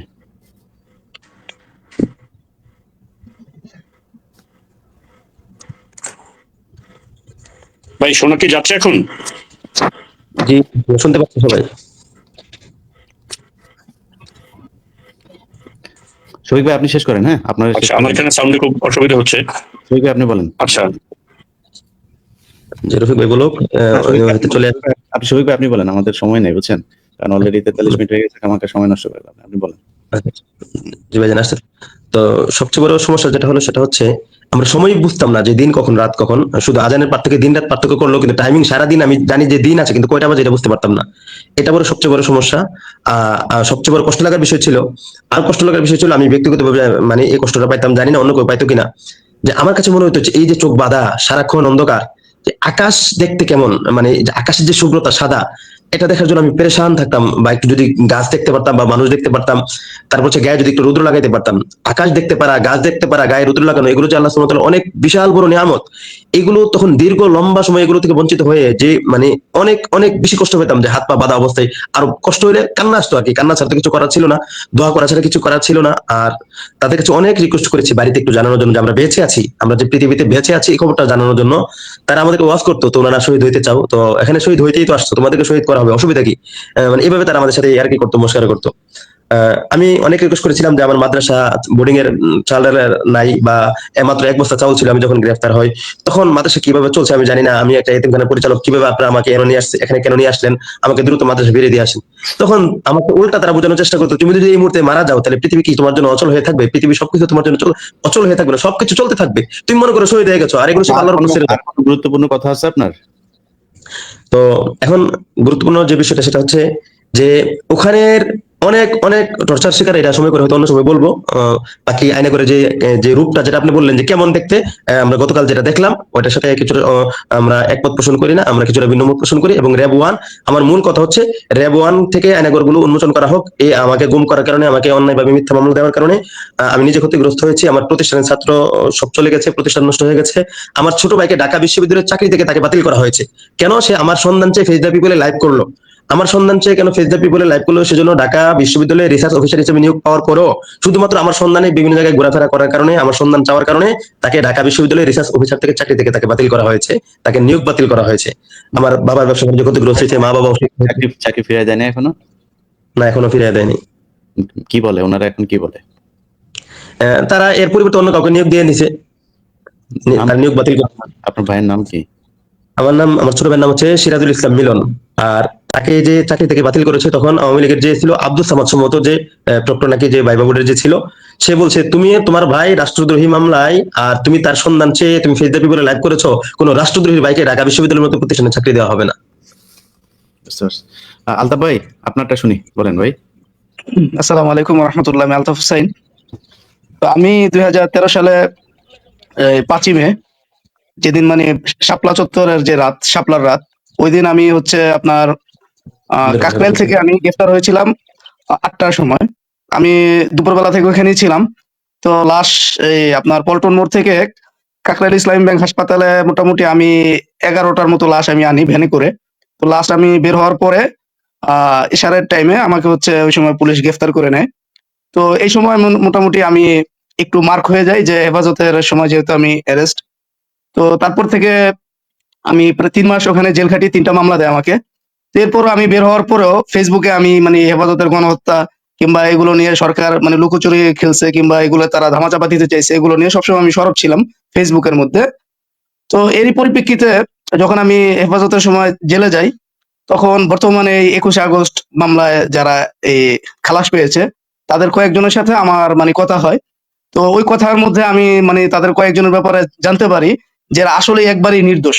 এদেরকে যেমন নারায়ণগঞ্জের ওই যেই ছিল বিএনপির ক্যাডার ছিল মমিনুল্লাহ ডেভিড, তার ভাই শাহাদাত, তো তাকে মানে এই জায়গায় নিয়ে এসে এই মামলায় মানে এমন অত্যাচার করছে, তো সে কথা বলতে পারতো তো তার জবান বন্ধ হয়ে যায়, তার জিহ্বা এত খাটো হয়েছে যে সে আর কথা বলতে পারে না, এখন সে বোবা। তো এরকম অনেকের সাথে আমার সাক্ষাৎ হয় যে যারা আসলে এইগুলার সাথে কোনোভাবেই সম্পৃক্ত না, আমার সাথে যে কজনের সাক্ষাৎ হয়, তো তারা আমাকে বলে যে ভাই আমরা তো আসলে এখানে ফাঁসে গেছি, আর আমাদেরকে এভাবে জোরপূর্বক আমরা এর সাথে জড়িত না। আমি এটা ফেসবুকেও লিখছি যে একজনকে আছে যে তাকে সন্দেহবশত 2বার ধরে নিয়ে আসে, ধরে নিয়ে আসার পরে যখন তার কাছে কোনো তথ্য না পায় তারপরে তাকে ছেড়ে দেয়, 3য় বার তাকে আনে, তারপরেও যখন কোনো তথ্য না পায় একবারে অমানবিক নির্যাতন করার পরে তখন তার স্ত্রীকে ধরে নিয়ে আসে। তারা সরাসরি তাকে বলে যে তুই যদি এখন স্বীকারোক্তি না দিস আমরা যেভাবে বলি, তাহলে হচ্ছে তোকে আমরা এই তোর স্ত্রীকে তোর সামনে ধর্ষণ করব। তখন ওই ভাই কাঁদতে কাঁদতে বলে যে ভাই এর পরবর্তীতে আমি মানে এই স্বীকারোক্তি দিয়েছি। আরেকজন ভাইয়ের কথা জানি, সে বলছে যে মানে তাকে পুরুষাঙ্গে এই পরিমাণ ইলেকট্রিক শর্ট দেওয়া হয়েছে যে রক্ত বীর্য সহ বের হয়েছে, মানে সে ওইখান থেকে আসার পরে রিমান্ড শেষ করে আসার পরে সে হাঁটতে পারে না, এরকম অবস্থা। তো পরবর্তীতে তাকে যখন লোকজন জিজ্ঞাসা করছে ভাই আপনি কি করছেন, আপনি নিজে বুঝছেন তো, বলছে ভাই ওইভাবে তিলে তিলে মরার চাইতে একবারে যদি আমাকে ফাঁসির দড়িতে ঝুলায় সেটাও ভালো। তো এরকম কয়েকজন মুসলিমের সাক্ষাৎকার আমি নেই, আমি মানে যাদের সাথে আমার পরিচয় হয় আমি মোটামুটি দেখি যে আসলে এরা আসলে নির্দোষ। এটা হচ্ছে ভাই তাদের যে কথা আছে কথায় বোঝা যায়। তো আমি এই জিনিসগুলো নিয়ে আমি অনলাইনে মোটামুটি একটু লিখতেছিলাম ফেসবুকের মধ্যে। আমি মোটামুটি একটা পাণ্ডুলিপি করি যে রিমান্ডের সেই দিনগুলি, মানে রিমান্ডে যে অত্যাচার নির্যাতন নিয়ে মানে মানুষদেরকে যে ধরে ধরে নিয়ে যা করছে, এই জিনিসগুলো আমি মোটামুটি যখন কভার করি ফেসবুকের মধ্যে আমি তাদের নজরে পড়ে যাই। আপনি কোনো তো মামলা হঠাৎ টামলা করে কোনো এর কিছু করছেন? আপনি কোনো মামলা টামলা কিছু করছেন? এই যে মানে এই যে এত কিছু হয়েছে আপনার উপরে, কারোর উপরে মামলা টামলা করছেন? এই যে ইসের পরে এই এই সরকার যাওয়ার পরে হ্যাঁ, জি জি আমি আপনার এই আন্তর্জাতিক অপরাধ ট্রাইব্যুনালে অভিযোগ করছি, জমা দিছি হুম। যে আমাকে গুম করা হয়েছে। তো আমি করি, তার পরবর্তীতে হচ্ছে আপনার আমরা অনলাইনে কয়েকজন বন্ধু বান্ধব আমরা মিলে চিন্তা করি যে আমরা একটা মিষ্টির কারখানা দিব। তো আমরা একটা মিষ্টির কারখানাও দেই, মিষ্টির কারখানা দেওয়ার পরে ওখানে আমরা কর্মচারী রাখি।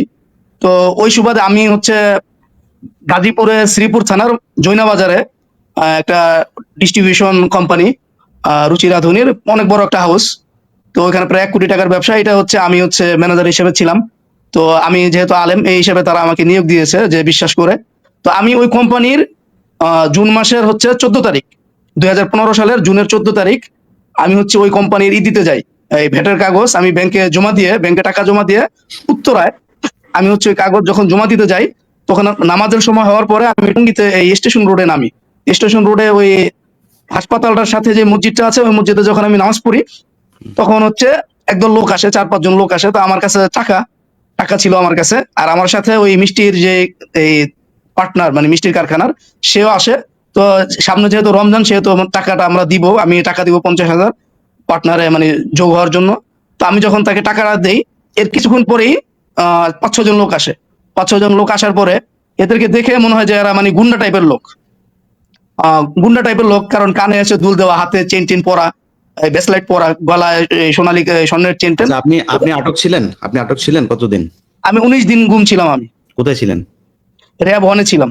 কেমন ছিল এবং ওইখানকার ঘরটর কেমন ছিল? কালকে যেটা দেখলেন এরকম ছিল না কিরকম ছিল? আচ্ছা এখন হ্যাঁ আমরা এর পরবর্তীতে মানে যখন 19 দিন আমি গুম ছিলাম, তো গুমে থাকার পরে আমরা 12 জন পার্টনার ছিলাম। তো এর মধ্যে 8 জন ছিল আপনার আয়না ঘর যেটাকে বলে, মানে কচু ক্ষেতের কালকে যেটা দেখাইছে আর কি।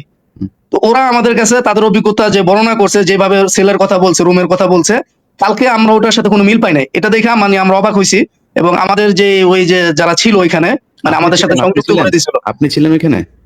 এই ডিজিএফ এর ছেলে হ্যাঁ, না, ডিজিএফ এর ছেলে আমি ছিলাম না, আমি ছিলাম র‍্যাব 1-এ। কোন জায়গায় গুম হয়েছিলেন আপনি? কোন জায়গায়? জি জি আমি র‍্যাব 1-এ 19 দিন ছিলাম। আপনি কেমন জায়গায় ছিলেন? এসি রুমে ছিলেন না কোথায় ছিলেন? আচ্ছা আমাকে যখন ওরা চোখ বেঁধে যখন নিয়ে গেল তখন হচ্ছে 3 তলার মধ্যে, বাইরে 3 তলা মানে একবারে চিপা একটা সিঁড়ি। আপনি যেটা দেখছেন সেটা বলেন, আপনি কি দেখছেন ওইটুকু? কোথায় নিয়ে গেছে এখন সেটা বলার দরকার নেই। কেমন ছিল ওইখানকার পরিবেশ? আচ্ছা ওইখানে পরিবেশ ছিল যে আপনার এই পার্টেক্স বোর্ডের মতো ছোট ছোট মানে করা পার্টিশন করা বোর্ড, ছোট ছোট রুম, যেটা সর্বোচ্চ 1.5 হাত হবে চওড়া আর লম্বায় হবে 3 হাতের মতো, মানে পা টান করে শোয়া যেত না। আর প্রত্যেকটা পাশে রুম ছিল, মানে ওই পার্টিশন দেওয়া ছিল, এবং পাশে 2 সাইডে যে আছে অন্যান্য লোক আছে এটা বোঝা যাইতো। আর রমজানের 5 দিন, মানে আমাকে 19 দিনের মধ্যে, রমজানের আগে ছিলাম আমরা 5 দিন, তো এই 5 দিনের মধ্যে তো আমরা যতটুকু বুঝছি যে এই ছোট ছোট খোপ করা আছে, তো রাত্রের বেলা রাখতো ওই খোপের মধ্যে, আর দিনের বেলা রাখতো বড় একটা মানে ফ্লোর আছে, ওই ফ্লোরের মধ্যে হচ্ছে তারা শোয়ে রাখতো। তো দিনের বেলা তারা হ্যান্ডকাপটা মানে এই হাত করার সামনে লাগাইতো, আর রাতের বেলা হচ্ছে পিছনে দিয়ে রাখতো, আর চোখ থাকতো সবুজ কাপড়ে বাঁধা। তো আমি তাদেরকে একটু দেখার যখন চেষ্টা করছি, তারা যখন বুঝতে পারছে, তখন তারা সব সময় আমার চোখে কাপড় বাঁধার পরে আপনার মোটা মোটা করে টিস্যু দিয়ে রাখতো, যাতে কোনোভাবে আমি না দেখতে পারতাম। কিন্তু দুঃখজনক বিষয় হচ্ছে যে কালকে আমরা এগুলো মানে কোনো কিছু ওইরকম কিচ্ছু দেখতে পারি নাই। র্যাবের যেগুলো দেখাইছে এটা সম্ভবত র্যাব অনেকে দেখাইছে কিনা জানি না, কিন্তু ওইগুলোর সাথে কোনো মিল নাই। গুম কমিশনে আপনার অ্যাপ্লিকেশন আছে না? জি জি জি। আপনার মানে আপনাদেরকে যাইতে বলে না এই শফিক ভাই, আপনাদেরকে মানে খবর দেনই বলে নাই যে আসার জন্য? আমি গুম কমিশনে অ্যাপ্লিকেশন করেছি, 447 নাম্বার আমার সিরিয়াল, কিন্তু আমি এখনো পর্যন্ত খবর পাই নাই। মানে কালকে যে ওইখানে গেল আপনাদেরকে ডাকেন নাই যে আসেন আপনারা ছিলেন? আগে নাই। আর ইলেকট্রিক চেয়ারের যে ব্যাপারটা, এই চেয়ারটা এমন না, আমি দেখেছি এমন চেয়ার ছিল, এবং প্যারাগের রুম ছিল, কালো অন্ধকার ছোট্ট একটা রুম, ও বাথরুমের মতো, ওটার নিচে প্যারাগ ফ্লোরের মধ্যে, আর চেয়ারটা ইলেকট্রিক চেয়ার এমন ছিল, কালো কালারের ছিল। আরেকটা হচ্ছে যে ওইখানে অন্যতম একটা শাস্তি ছিল যে ছোট ক্রেনের মতো ছিল, একটা ছোট ক্রেনের মতো, এই 2 হাত এভাবে হয়তো মাফলার অথবা গামছার মধ্যে এভাবে পেঁচায়া এই গামছার এইভাবে ক্রেনে বাঁচাইতো, বাঁচানোর পরে সুইচ দেওয়ার পরে উপরে উঠাইতো, উপরে উঠার পরে 5 মিনিট 10 মিনিট লোক বুঝে আর কি। তো এরপরে 5-10 মিনিট যখন ঝুলে রাখতো, তখন মনে হতো যে শরীরের সাথে হাতের কোনো সংযোগ নাই। তো যখন আমরা অজ্ঞান হয়ে যেতাম, তখন হচ্ছে এরা নামাইতো, নামানোর পরে আর কোনো থাকতো না, মানে বোধই হইতো যে মনে হয় হাতটা তার এই হাত আর শরীরের সাথে নাই। এরকম মানে প্রত্যেকদিন, এই 19 দিনের মধ্যে প্রত্যেকদিন তারা এই কাজটা করতো। আচ্ছা রফিক ভাই, আপনাকে কি আমরা শুনতে পারবো এখন?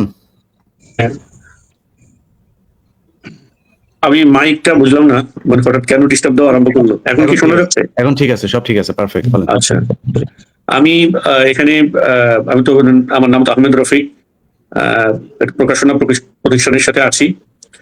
আর আমি যে বর্ণনা এখানে দিব, এখানে অলমোস্ট মানে সিমিলার কাইন্ড অফ বর্ণনা কিন্তু পাওয়া যাবে মানে অধিকাংশ থেকে। সো আমি যে বর্ণনাগুলো রিপিটেটিং হবে ওগুলোকে অ্যাভয়েড করে মানে সেগুলোকে চেষ্টা করবো যেগুলো আমি নতুন বলবো।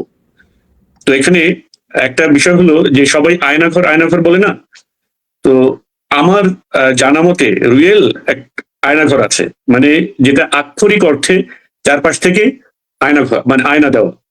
এটা হলো আমি যেখানে ছিলাম, আমি আমার ধরার বর্ণনাটা পরে দেই, আমি যেখানে ছিলাম এটা র্যাব 1-এ, এটা আমি পরে নিশ্চিত হয়েছি।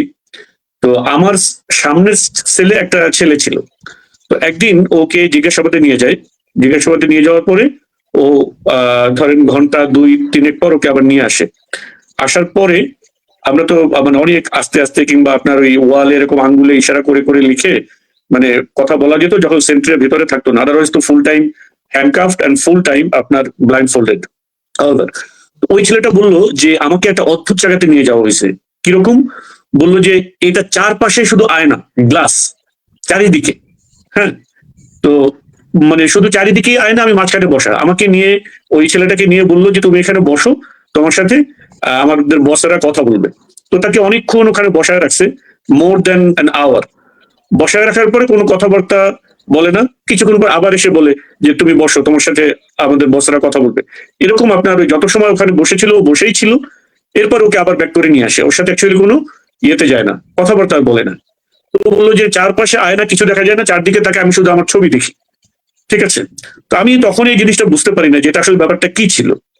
আমি যেটা বের হওয়ার পরে আমি কয়েকজনের সাথে যখন শেয়ার করলাম, তখন আমি যেটা বুঝলাম অন্যান্যদের মতে, সেটা হলো কাউকে ক্রস ফায়ার এরকম দেওয়ার আগে তারা ওরকম মানে একটা রুমের ভিতরে অনেককে নিয়ে যায়, নিয়ে গিয়ে চারপাশে আপনার ওই যে আপনার রিফ্লেক্টিং যে থাই গ্লাস গুলো থাকে এগুলো দিয়ে রুম বানানো। এটার ভিতরে প্রচন্ড আলো থাকে, বাহিরে আপনার শুধু অন্ধকার দেখা যায়, কিছু দেখা যায় না, ইউনো ওই যে থাই গ্লাসের যেটা হয় রিফ্লেকশনের কারণে।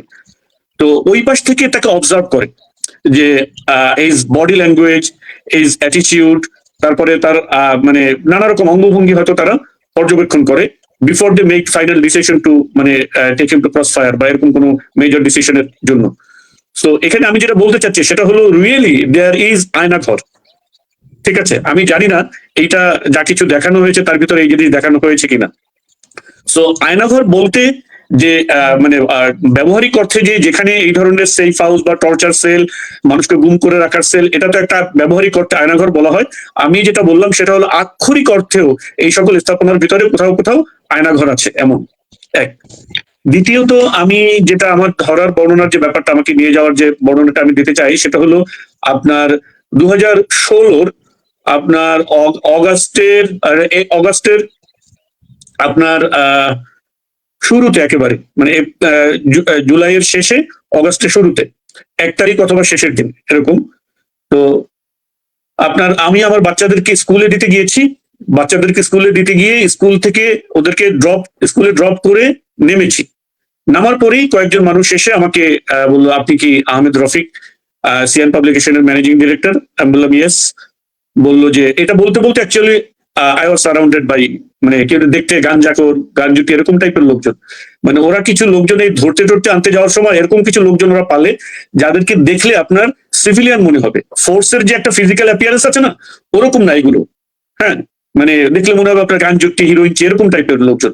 এরকম অনেকগুলো আমাকে ঘিরে ফেলে তারপরে বললো যে আমরা ল এনফোর্সমেন্ট এজেন্সি থেকে আসছি, আমাদের সাথে যেতে হবে। আমি বললাম ফাইন, আমি যাবো, কোনো অসুবিধা নাই, বাট আমাকে স্কুলে কি অন্তত বলে আসতে দেন দ্যাট আমি আইন শৃঙ্খলা রক্ষাকারী বাহিনী, আপনারা আমাকে নিয়ে যাচ্ছেন, আমি জাস্ট স্কুলে বলে আসি অন্তত, সো দ্যাট তারা আমার ফ্যামিলিকে জানাতে পারে আমি যাই আপনাদের সাথে। বলেছে ন, কোনো হবে না, কথাবার্তা যদি বলেন তাহলে পরিস্থিতি ভালো হবে না। তো তারা আমাকে গাড়িতে তোলার পরেই আপনার মানে মোবাইল নিয়ে নেয়, মানি ব্যাগ নিয়ে আপনার এই চোখ বেঁধে ফেলে। চোখ বেঁধে তারা আমাকে মানে ইয়ে করতে থাকে, মানে অনেকক্ষণ ঘুরতে থাকে ঢাকায়। মানে এত বেশি ঘুরতে থাকে যে আমি কোন দিকে যাচ্ছি, আমি উত্তরে না দক্ষিণে, পূর্বে না পশ্চিমে, এটার আর কোনো দিক টিক নাই। আমি কিন্তু এতদিন ছিলাম, আমি মনে করতাম যে আমি ছিলাম হলো ডিবিতে, ঠিক আছে, সিরিয়াসলি। কিন্তু আমি আসলে ছিলাম র্যাব ওয়ানে ছিলাম। এটা আমি কিভাবে বুঝলাম সেটা হলো, এটা আমি 2016 যখন আমাকে নিয়েছে, আমি তখনকার ঘটনা বর্ণনা করছি। 2018-তে যখন আমাকে আবার আপনার বাসা থেকে তুলে নিয়ে যায়, তখন আমাকে নিয়ে মূলত ওরা গুম করতে পারে নাই। নেওয়ার 1 বছর তারা আমাকে এরকম শুধু মানে টিকটিক লাগায় রাখা, ধরার জন্য ইয়ে করছে। আমার অফিসে আপনার রেকি করতে লোক পাঠাইছে, আপনার নানা ইয়ে। তো আমি যখন বুঝতে পারছিলাম আমি একটু সরেছিলাম। তো এরপরে যখন আমাকে নিয়ে যায় 18 সনে, তখন আমাকে নেওয়ার পরে র্যাব ওয়ানের ভিতরে আমি যে আজানটা শুনতে পাইলাম, যে তখন আমি রিকগনাইজ করলাম যে this is the same place আমাকে যেখানে প্রথমবার নিয়ে আসা হয়েছিল, কারণ এই সেম আজান আমি তখন শুনেছি। বুঝতে পেরেছেন? তো তখন আমি বুঝলাম যে আমি অ্যাকচুয়ালি র্যাব ওয়ানে আছি। তো তারা ওখানে আমাকে 10 মাস রাখে, 10 মাস। অ্যান্ড এই 10 মাস কিন্তু আমাকে ব্লাইন্ড ফোল্ডেড রাখে, চোখ বেঁধে। হ্যাঁ, 10 মাসই চোখ বেঁধে রাখে এবং আপনার হ্যান্ডকাপ পরা রাখে 24/7। হ্যান্ডকাপ পরা রাখে। এবং একটা জিনিস আমি মানে আপনাদের কারোর জন্য বলতে চাই, সেটা হলো যে একটা জিনিস দেখেন, অনেক সময় এরকম হয় না যে মানুষদেরকে শুধুমাত্র তাদের ক্ষতি থেকে আপনার মানে জনগণকে সেভ করার জন্য বা কোনো কিছু তাদেরকে জাস্ট আটকায় রাখার জন্য রাখা হয়। এখানে ব্যাপারটা কিন্তু শুধু আটকায় রাখার জন্য না, মানে এইটা হলো আপনি গুয়ান্তানামো বের যে মডেল, সেই মডেলের ডিটেনশন সেন্টার, ঠিক আছে, যেখানে মানুষকে physical torture and mental torture করে মানুষকে মানে আপনার পাগল বানায় দেওয়া, এরকম টাইপের। কারণ হলো আপনি দেখেন, আপনি কতগুলো ভিতরে সিকিউরিটির ভিতরে নিয়ে আপনি তাকে রাখছেন। প্রথম একটা গেট, তারপরে আরেক গেট, তারপরে আরেক গেট, এরপরে গিয়ে আপনি মানে একেবারে লোহার শিক দেওয়া আপনার 2-3-4 ফিটের একটা রুম, 3-4 ফিট চওড়া, আপনার 7-8 ফিট লম্বা, এরকম একটা রুম। আপনার হাইট হলো 6-7 ফিট হবে ম্যাক্স, কোনো উইন্ডো নাই কোথাও কিছু, এরকম একটা জায়গাতে রাখছেন। সেখানে আপনাকে অ্যাকচুয়ালি হ্যান্ডকাপ পরায় কেন রাখতে হবে? নট অনলি দ্যাট, আপনি ধরেন রাতের বেলা মানুষের একটা ঘুমের সাইকেল থাকে, রাত 12টার সময় হঠাৎ এসে আপনার হ্যান্ডকাপটা সামনে ছিল, ধরেন আপনি এভাবে শুয়ে আছেন, ঠিক আছে, রাত 12টার সময় এসে হঠাৎ করে আপনার হ্যান্ডকাপটা পিছনে দিয়ে দেবে, so that you can sleep, আপনি যদি ঘুমাতে না পারেন। ইট ইজ ইন্টেনশনাল, মানে for mental torture. It's a detention camp, আমি বলবো ক্যাম্প। এইটা মূলত গুয়ান্তানামো বের আদলে, আপনার গুয়ান্তানামো বের অনেক টর্চার দেখছেন না, দাঁড়ায় রাখা, ইয়ে করে, অন্যান্যরা বর্ণনা করেছে। এটা ছিল কমপ্লিটলি একটা আপনার সেই গুয়ান্তানামো বের আদলে একটা মিনি ডিটেনশন ক্যাম্প এখানে। তো তারা ওখানে নেওয়ার পরে আপনার এই কি বলে, যখন নিয়ে গিয়ে আপনার চোখ বেঁধে, ওই যে অন্যরা যেরকম বললো, আপনার ওদের গন্ধ গেঞ্জি, গন্ধ লুঙ্গি, আপনার কাপড় চোপড় ওরা নিয়ে যাবে, নিয়ে গিয়ে আপনাকে ওরকম দুর্গন্ধযুক্ত নোংরা কাপড় চোপড় এগুলো পরতে দেয়। আপনার টয়লেট ওয়াশরুমে আপনি নক করলে আপনাকে টয়লেট ওয়াশরুমে যেতে দিবে, it's not more than a minute, একটা মিনিট আপনাকে থাকতে দেবে না, এরপরেই আরম্ভ করে দেবে। এর যদি বেশি হয় তাহলে মানে যাচ্ছে তাই ভাষায় গালাগালি করা, নোংরা কথা বলা, কাউকে মাইট দেওয়া, মানে এরকম করতে থাকে। জি আচ্ছা, ঠিক আছে ভাই, আমরা আরেকটা ইনফরমেশন, হ্যাঁ ভাই, জি আমরা শেষ করবো আর কি। আরেকটা ইনফরমেশন যেটা কেউ দেয় নাই, যেটা আমি ওখানে দেখেছি, সেটা হলো আমি মাঝে মধ্যে শুনতাম জোরে জোরে গান বাজে হঠাৎ, ঠিক আছে। তো আমি প্রথমে এটা বুঝতে পারতাম না জোরে জোরে গান বাজে কিসের। সো পরে আমার মানে কোন এক সেল থেকে আমি ইশারা দিলাম, হোয়াটস দ্যাট, যে গান বাজে কেন। সো পরে বুঝলাম যে তারা যখন মানুষের উপরে টর্চার করে তখন তারা শাউট করে, চিল্লাপাল্লা করে, হ্যাঁ, এই শব্দ যেন না শুনতে পারে মানুষ, তখন জোরে জোরে গান বাজায়া তারপরে তাদের উপরে টর্চার করে। কিছু নির্দিষ্ট কিছু গান ছিল, ধরেন এমন আছে না যে গান শোনার জন্য অ্যাকচুয়ালি গান বাজাইতেছে, এরকম না। এই 10 মাসে ধরেন আমি যদি আপনার মাসে যদি ধরেন 10 দিন করে শুনি, 100 বার শুনি, তাহলে সিমিলার গান, একই গান। তো তারা গান বাজায়া মানুষের উপরে এই টর্চার গুলো করতো।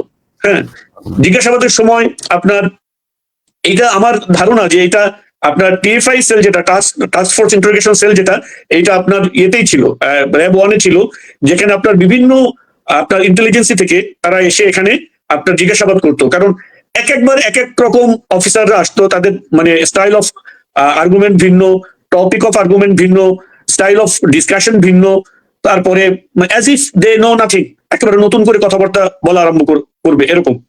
সো এইটা একটা বিষয়। আর হলো আপনার এখানে যে নিয়ে যাওয়ার যে ব্যাপারটা, আপনার আপনার আমাকে যখন নিয়ে যাওয়ার সময় একই সাথে আমার অফিসে রেড দিয়ে আমাকে যখন তারা বাইরে থেকে তোলে, তাদের আরেকটা ফোর্স আমার অফিসে যায়। অফিস থেকে তারা আমার অনেকগুলো ল্যাপটপ, তারপরে আপনার হার্ড ডিস্ক, অফিসের কাজকর্মের যে সকল জিনিসপত্র, এগুলো তারা তুলে নিয়ে আসছে। সো তারা যখন আমার সাথে কথা বলছিল, তখন আই আস্ক দেম যে আপনারা কি আমার অফিসে, কারণ আমাকে যদি অফিসে যাওয়ার সময় তুলছে, সো আপনারা আমার অফিসে রেড দিচ্ছেন, আমি ধারণা থেকে বলতেছিলাম। তো তখন তারা আমাকে বলতেছিল যে আপনার অফিসের অনেক জিনিসপত্র নিয়ে আসছে, আপনার সবকিছু আমাদের কাছে আছে, আপনি ধরা খেয়ে গেছেন, হ্যান ত্যান। তবে চিন্তা করেন না, আমরা কোনো ইয়ে করতে এখানে আসি নাই, কি বলে হাইজ্যাক, সন্ত্রাস, এগুলো করতে আসি নাই। আপনার জিনিসপত্র সব, আপনার অফিসের জিনিসপত্র আপনাদেরকে পৌঁছায় দিয়ে আসা হবে। কিন্তু আজ পর্যন্ত তারা সেই আমার অফিসের যে ল্যাপটপ, কম্পিউটার, হার্ড ডিস্ক যা কিছু নিচ্ছে, আজ পর্যন্ত কোনোদিন তারা কিন্তু ফেরত দেয় নাই, ঠিক আছে। So this is it. বাকি অন্যদের যে বর্ণনা, আরেকটা জিনিস আমি পয়েন্ট আউট করতে চাই, সেটা হলো ভাই, আপনি এক একজন থেকে এক এক রকম বর্ণনা শুনবেন। যেমন আমি দোতলায় যে জায়গাতে নেওয়ার পরে দোতলায় যে সেলগুলোতে ছিলাম, মাঝখানে একটা ন্যারো ওয়াকওয়ে ছিল, আর দুই পাশে আপনার পাঁচটা সেল ছিল। সো এরকম না যে এই সেলগুলোই একমাত্র সেল, এই সেলগুলো তুলনামূলকভাবে আমি বলবো যে আপনার ইয়ে ছিল, আপনার অন্যান্যদের যে সকল নিচের থেকে অনেক সময় উপরে আসতো, মানে বন্দীদেরকে এক্সচেঞ্জ করতো অনেক সময়। তো তারা যখন আসতো উপরে এসে অনেকে বলতো, ভাই এটা তো অনেক ভালো জায়গা, আমরা তো কবরের মধ্যে ছিলাম, বুঝতে পারছেন।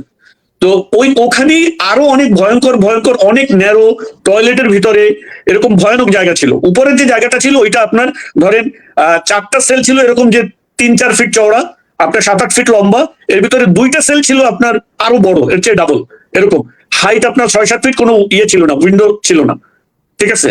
কিন্তু নিচে এখানে আরো অনেক টর্চার সেল ছিল, যেখানে আপনার মানুষ দাঁড়াতে পারতো না, সারাক্ষণ বসে থাকতো। তারপর আবার সামনে আমি দেখেছি যে তার একটা ছেলেকে দেখছি যে তার মোর দ্যান 3 ইয়ার্স হয়েছে, এবং কনসিস্টেন্টলি তাকে এরকম পিছনে ইয়ে করে আপনার ইয়ের সাথে কি বলে আপনার শিকের সাথে দাঁড় করা রাখতো, মানে কন্টিনিউয়াসলি এরকম ভয়ঙ্কর নির্যাতন।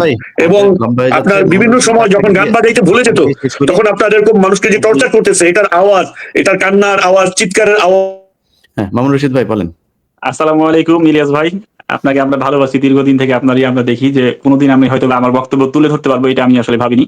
তো আমি প্রথম থেকে শুরু করতেছি। আমি উত্তরা 9 নম্বর সেক্টরে একটা স্কুলে, আমি ঢাকা ক্যাডেট স্কুল, এখানে আমি ম্যাথমেটিক্সের ক্লাস নিতাম, ওই স্কুলে আমি জব করতাম। তো আমি দেখা যাচ্ছে স্কুল থেকে, সেদিন ছিল 5 তারিখ, জুন মাসের 5 তারিখ, সেদিন বাংলাদেশ এবং ইংল্যান্ডের একটি ম্যাচ ছিল, আইসিসি চ্যাম্পিয়ন্স ট্রফি সম্ভবত। তো ওই খেলা দেখার মোটামুটি একটু আমার ইয়ে আছে, খেলা দেখার জন্য আমি স্কুল ছুটি হওয়ার পর আমি চলে যাচ্ছিলাম। তো উত্তরা 9 নম্বর সেক্টর থেকে যে সামনে একটা কুরিয়ার সার্ভিস আছে, এটা হলো আপনার সুন্দরবন কুরিয়ার সার্ভিস, ওখানে আমি যাওয়ার সাথে সাথে রাস্তার পাশ থেকে আমাকে ধাক্কা দিয়ে গাড়িতে ঢুকিয়ে দেওয়ার চেষ্টা করছিল, কিন্তু আমি আমার মাথাটা ভিতরে না দিয়ে হাইয়েস্ট গাড়ি আমি দেখি উপর দিকে দিয়ে দিই, তো আমাকে ওরা ভিতরে ঢুকাতে পারিনি। এবং আমি হেল্প বলে চিৎকার করি, আশেপাশে সব মানুষ দেখতেছিল কিন্তু কেউ আমাকে হেল্প করেনি। আমি তারপরে ধস্তাধস্তি করি, যে একজন অলরেডি পড়ে যায়, তাদের মধ্যে যারা আমাকে ঢুকানোর চেষ্টা করেছিল একজন নিচে পড়ে যায়। তো এরপরে কেউ যখন হেল্প করলো না, মাথা নিচে করে টান দিয়ে একদম শক্তভাবে ভিতরে যখন ঢুকাই দিল, সাথে সাথে একটা জমটুপি একদম মুখের মধ্যে পুরা এই পর্যন্ত ফাঁসির আসামিকে যেগুলো পড়াই দিল। দেন আমি ওখান থেকে গাড়ি স্টার্ট হয়ে গেলো, আমার হাত পেছনে করলো, এরপরে হ্যান্ডকাপ লাগাই দিল, গামছাতে বাঁধলো, চোখকে আরো মানে মানে কি করবে, চোখ প্রথমে বাঁধলো গামছা দিয়ে, এরপরে ওই জমটুপি পর আবার এটা খুলেছিল, যে চোখকে বাঁধার পর আবার জমটুপি পড়ো, মানে একদম মজবুত ভাবে করলো। তো এরপরে রাস্তাটা আমি ভাবলাম যে কি আমার মামুন, আমার লাইফ মনে হয় এখানে শেষ, কিছু বুঝলাম না যে আমি আবার কি করলাম। তো ওরা আবার বলছিল যে সামনে পুলিশ, তো এদিক দিয়ে না ওদিক দিয়ে যাও, হ্যাঁ এরকম বিভিন্ন ডিরেকশন দিচ্ছিল। তো আমি তখন ভাবলাম যে নিশ্চয়ই কোনো ছিনতাইকারী বা এরকম হয় ঢাকা শহরে, তো ভাবছিলাম না আমার কাছে তো ফোনটা ছাড়া কিছু নাই। আর সেদিন রমজান মাসও ছিল, আমি সিয়াম ছিলাম, আমার স্ত্রী প্রেগনেন্ট ছিল 5 মাসের। আমার স্ত্রীকে বললাম যে আমি কি নিয়ে আসবো, সে বললো যে ডিম নিয়ে আসেন শুধু। তো এই ডিম নিয়ে আমি চলে যাচ্ছিলাম, না সরি ডিমটা কিনিনি, তখন আমার হাতে ছিল স্কুলের খাতা, ক্লাস 6 এর আমার ক্যাডেটের সেদিন পরীক্ষা ছিল, ওই খাতাগুলো ছিল, খাতাগুলো ওখান থেকে পড়ে যাওয়ার পর ওরা আবার স্কুলে ফেরত দিয়েছে, এটা আমি ফিরে আসার পরে জানতে পারছিলাম। তো যাই হোক, ওখান থেকে যাওয়ার পর বিভিন্ন পুলিশ বললো, এরপরে আমার সন্দেহ যা কার হাতে পড়লাম, মনে হয় মেরে ফেলে দিবে বা এরকম একটা দুর্বৃত্তির হাতে পড়ে গেলাম। যাই হোক, পরে যখন আমি পৌঁছালাম, তো আমার টাইমের আমি মাথা ঠান্ডা রাখলাম, আমি ওদেরকে বললাম যে একটু আমার মুখটা খুলে দেন, না হলে আমার বমি হয়ে যেতে পারে। তো তারা একটু ভয় পেয়েছে যে বমি করে দিলে তো দুর্গন্ধ হবে, একটু হালকা খুলে দিয়েছিল আর কি, যাতে আমার শ্বাস নিতে পারছিলাম। আমি এভাবে ফ্লাইওভারে উঠলো গাড়ি, হ্যাঁ বুঝতেছি আমি ঢাকাতে মোটামুটি তার আগে 3-4 বছর থেকে ওখানে থাকি, জানি মোটামুটি পরিবেশ, আশেপাশে গেছি করছি। তো এভাবে চলতে চলতে গাড়ি প্রায় 50 মিনিটের মধ্যে আমি আসরের পরে আমাকে উঠানো হয়েছে, আর আমি যখন পৌঁছালাম তাদের আস্থানায়, তো ওখানে পৌঁছানোর পর আমি আজান দিতে লাগলো মাগরিব। আর যেহেতু আমি সিয়াম ছিলাম, আমি দেখে ওখানে আমাকে খাবার দিল কিছু, তো ওখানে খাবারটা খেলাম, খাবার পাওয়ার পরে যে রুমের মধ্যে আমাকে ঢুকাই দিল, ভাই তখন মনে হয় আমি একটা আতঙ্কিত হয়ে গেলাম যে আমি কোথায় আমাকে এটা ঢুকালো। তো ওয়াশরুম, পিছনে একটা মানে প্যান বসানো আছে ওয়াশরুমে, আর সামনে দেখেছে মানুষ, আমি বসে আছি, আর সামনের দিকে একদম মানে জেলখানার গারদ যেভাবে থাকে এরকম। শরীরটা তখন মনে হয় ভয়ে থরথর করে আমি কাঁপছিলাম যে কি ভাই, আমি আমি এটা ভেবে অবাক হচ্ছিলাম যে আমি কি এমন কাজ করছি। আমি তো একদম সাধারণ পাবলিক, স্কুলের একজন টিচার, আমি টিউশনি করে সারাদিন আমি কাজ করি, মানুষ আমার আমার সাথে তো কারো শত্রুতা নাই। আমি নামাজ কালামও মানে তখন মনে হয় যে খুবই নতুন আর কি, 1-1.5 বছর হয়েছে নামাজ কালামও পড়তাম না, আগে একটু আধুনিক ছিলাম, আধুনিক থেকে আমি ফেরত আসার পরে দাঁড়িয়ে রাখছি, নামাজ কালাম ধরছি। আমাকে 17 সালে এরকম হয়েছে, আর আমি চেঞ্জ হয়েছি, আমার লাইফ স্টাইল চেঞ্জ হয়েছে প্রায় হয়তো বা 14-15 সালের দিকে। তো 2-1 বছরের মধ্যে আমার এলাকা থেকে যখন আমি যাইতাম, টাইটুই করে যাইতাম, তখন আমাকে কোনোদিন মানে সার্চ করে নাই। কিন্তু যখন থেকে আমি কতদিন ছিলেন আপনি? আপনি গুম ছিলেন কতদিন? আমি 189 দিন গুম ছিলাম। আমি একদম সংক্ষেপে বলবো, ইনশাল্লাহ আমি পুরো ঘটনাই বলছি। এরপরে আমি তখন দেখেছি কি রে, এখন আবার আমাকে দাড়ি টাড়ি রাখলাম, নামাজ কালাম পড়ছি, লাইফ স্টাইল চেঞ্জ করলাম, আমাকে সবাই সন্দেহ দেখেছে, গাড়িতেও সার্চ করছে ঢাকা যাওয়ার সময়। আমার বাসা হলো শিবগঞ্জ, দৌলতপুর কদমতলা গ্রামের নাম, শিবগঞ্জ হলো আমার পুলিশ স্টেশন, আর আমার ডিস্ট্রিক্ট হলো চাঁপাইনবাবগঞ্জ। কিছুদিন আগে একটা আমরা প্রোগ্রাম করলাম, এই যে মতিলাল, ভারতীয় আগ্রাসনের বিরুদ্ধে আমরা একটা গরু জবাই করেছি, এটা মতিলাল দিয়ে একটা দিয়ে দিছি আর কি। তো যাই হোক, এগুলো তো এখন করলাম, কিন্তু তখন মনে করেন যে কিছুই আমি জানি না তেমন কিছু, তো একদম নতুন ইসলাম প্র্যাকটিস করি, প্র্যাকটিসিং মুসলিম। তো যাই হোক, আমাকে উঠাই নিল, এরপরে আমাকে বললো তোর লাইফ শেষ। ও আমার যেখানে প্রথমে ঢুকালো যে ঘরটা, এটা বললাম যে নিচের দিকটা এরকম, আর 2 ফিট হবে, 2 থেকে 2.5 ফিট হবে ওয়াইড, আর হাইটটা বেশি ছিল। আর এখানে আমি যেগুলো আয়না ঘর দেখলাম এরকম না, আমার ঘরটা ছিল একদম একটা গেট, ওই গেট খোলার পর 2টা সেল, 2টা সেলের পাশে একটা তামাক রাখছে, আরেকটাতে একটা বাচ্চা ছেলে ছিল একদম ছোট, সে এসএসসি পরীক্ষাও দেয়নি, ওই বিষয়ে পরে আসছি। তো উপর দিকটা ছিল 15 ফিট মতো, মানে উপরটা উঁচু, ঠিকই আছে, মানে একদম নর্মাল ঘরই ছিল, ওগুলোকে হয়তো বানাইছে শুধু স্পেশাল ভাবে এই ফ্যাসিস্টের কাজ করার জন্য, এগুলো কাজের জন্য হয়তো বানাইছে। তো ওখানে ঢুকাই দেওয়ার পর টয়লেট ওর ভিতরেই, পানি ছিল, একটা বদনা ছিল, আর ওর ভিতরে কিছু ছিল না। তো খাবার পানির জন্য একটা বোতল দিত, ওই বোতলেই হ্যান্ডকাপ লাগা অবস্থায় ঘুমাতে হতো, ওই বোতলে মাথা দিয়ে ঘুমাতাম। পা 2 দিকে মেলানোর সুযোগ ছিল না, একদিকে প্যানের 2 দিকে থাকতো, মানে ওয়াশরুম তো বুঝতে পারছেন, এভাবে 2 দিকে 2টা পা থাকতো, আর জড়ো হয়ে থাকতে হতো। এরপরে যেটা রফিক ভাই বললেন, আমাদের আহমেদ রফিক ভাই, যে দেখেছে মাঝে মাঝে হঠাৎ করে এসে বলতো হ্যান্ডকাপ লাগাও, তোমাকে ভিতর নিয়ে যাবো, সারাচ্ছে মানে ইন্টারোগেশন সেলে নিয়ে যাবে। ইন্টারোগেশন সেলটা পাশেই ছিল, আর আমরা যে সেলটাতে আমি ছিলাম তার পাশে আমরা মোট 4 জন ছিলাম। একজন হলো সাইম, আমি তাকে এখনো খুঁজি, হয়তো এখন খুঁজে পেলে কথা বলতে চাই, জানি না সাইম শুনছো কিনা, তুমি যদি শুনতে পাও তাহলে আমার সাথে যোগাযোগ করবা।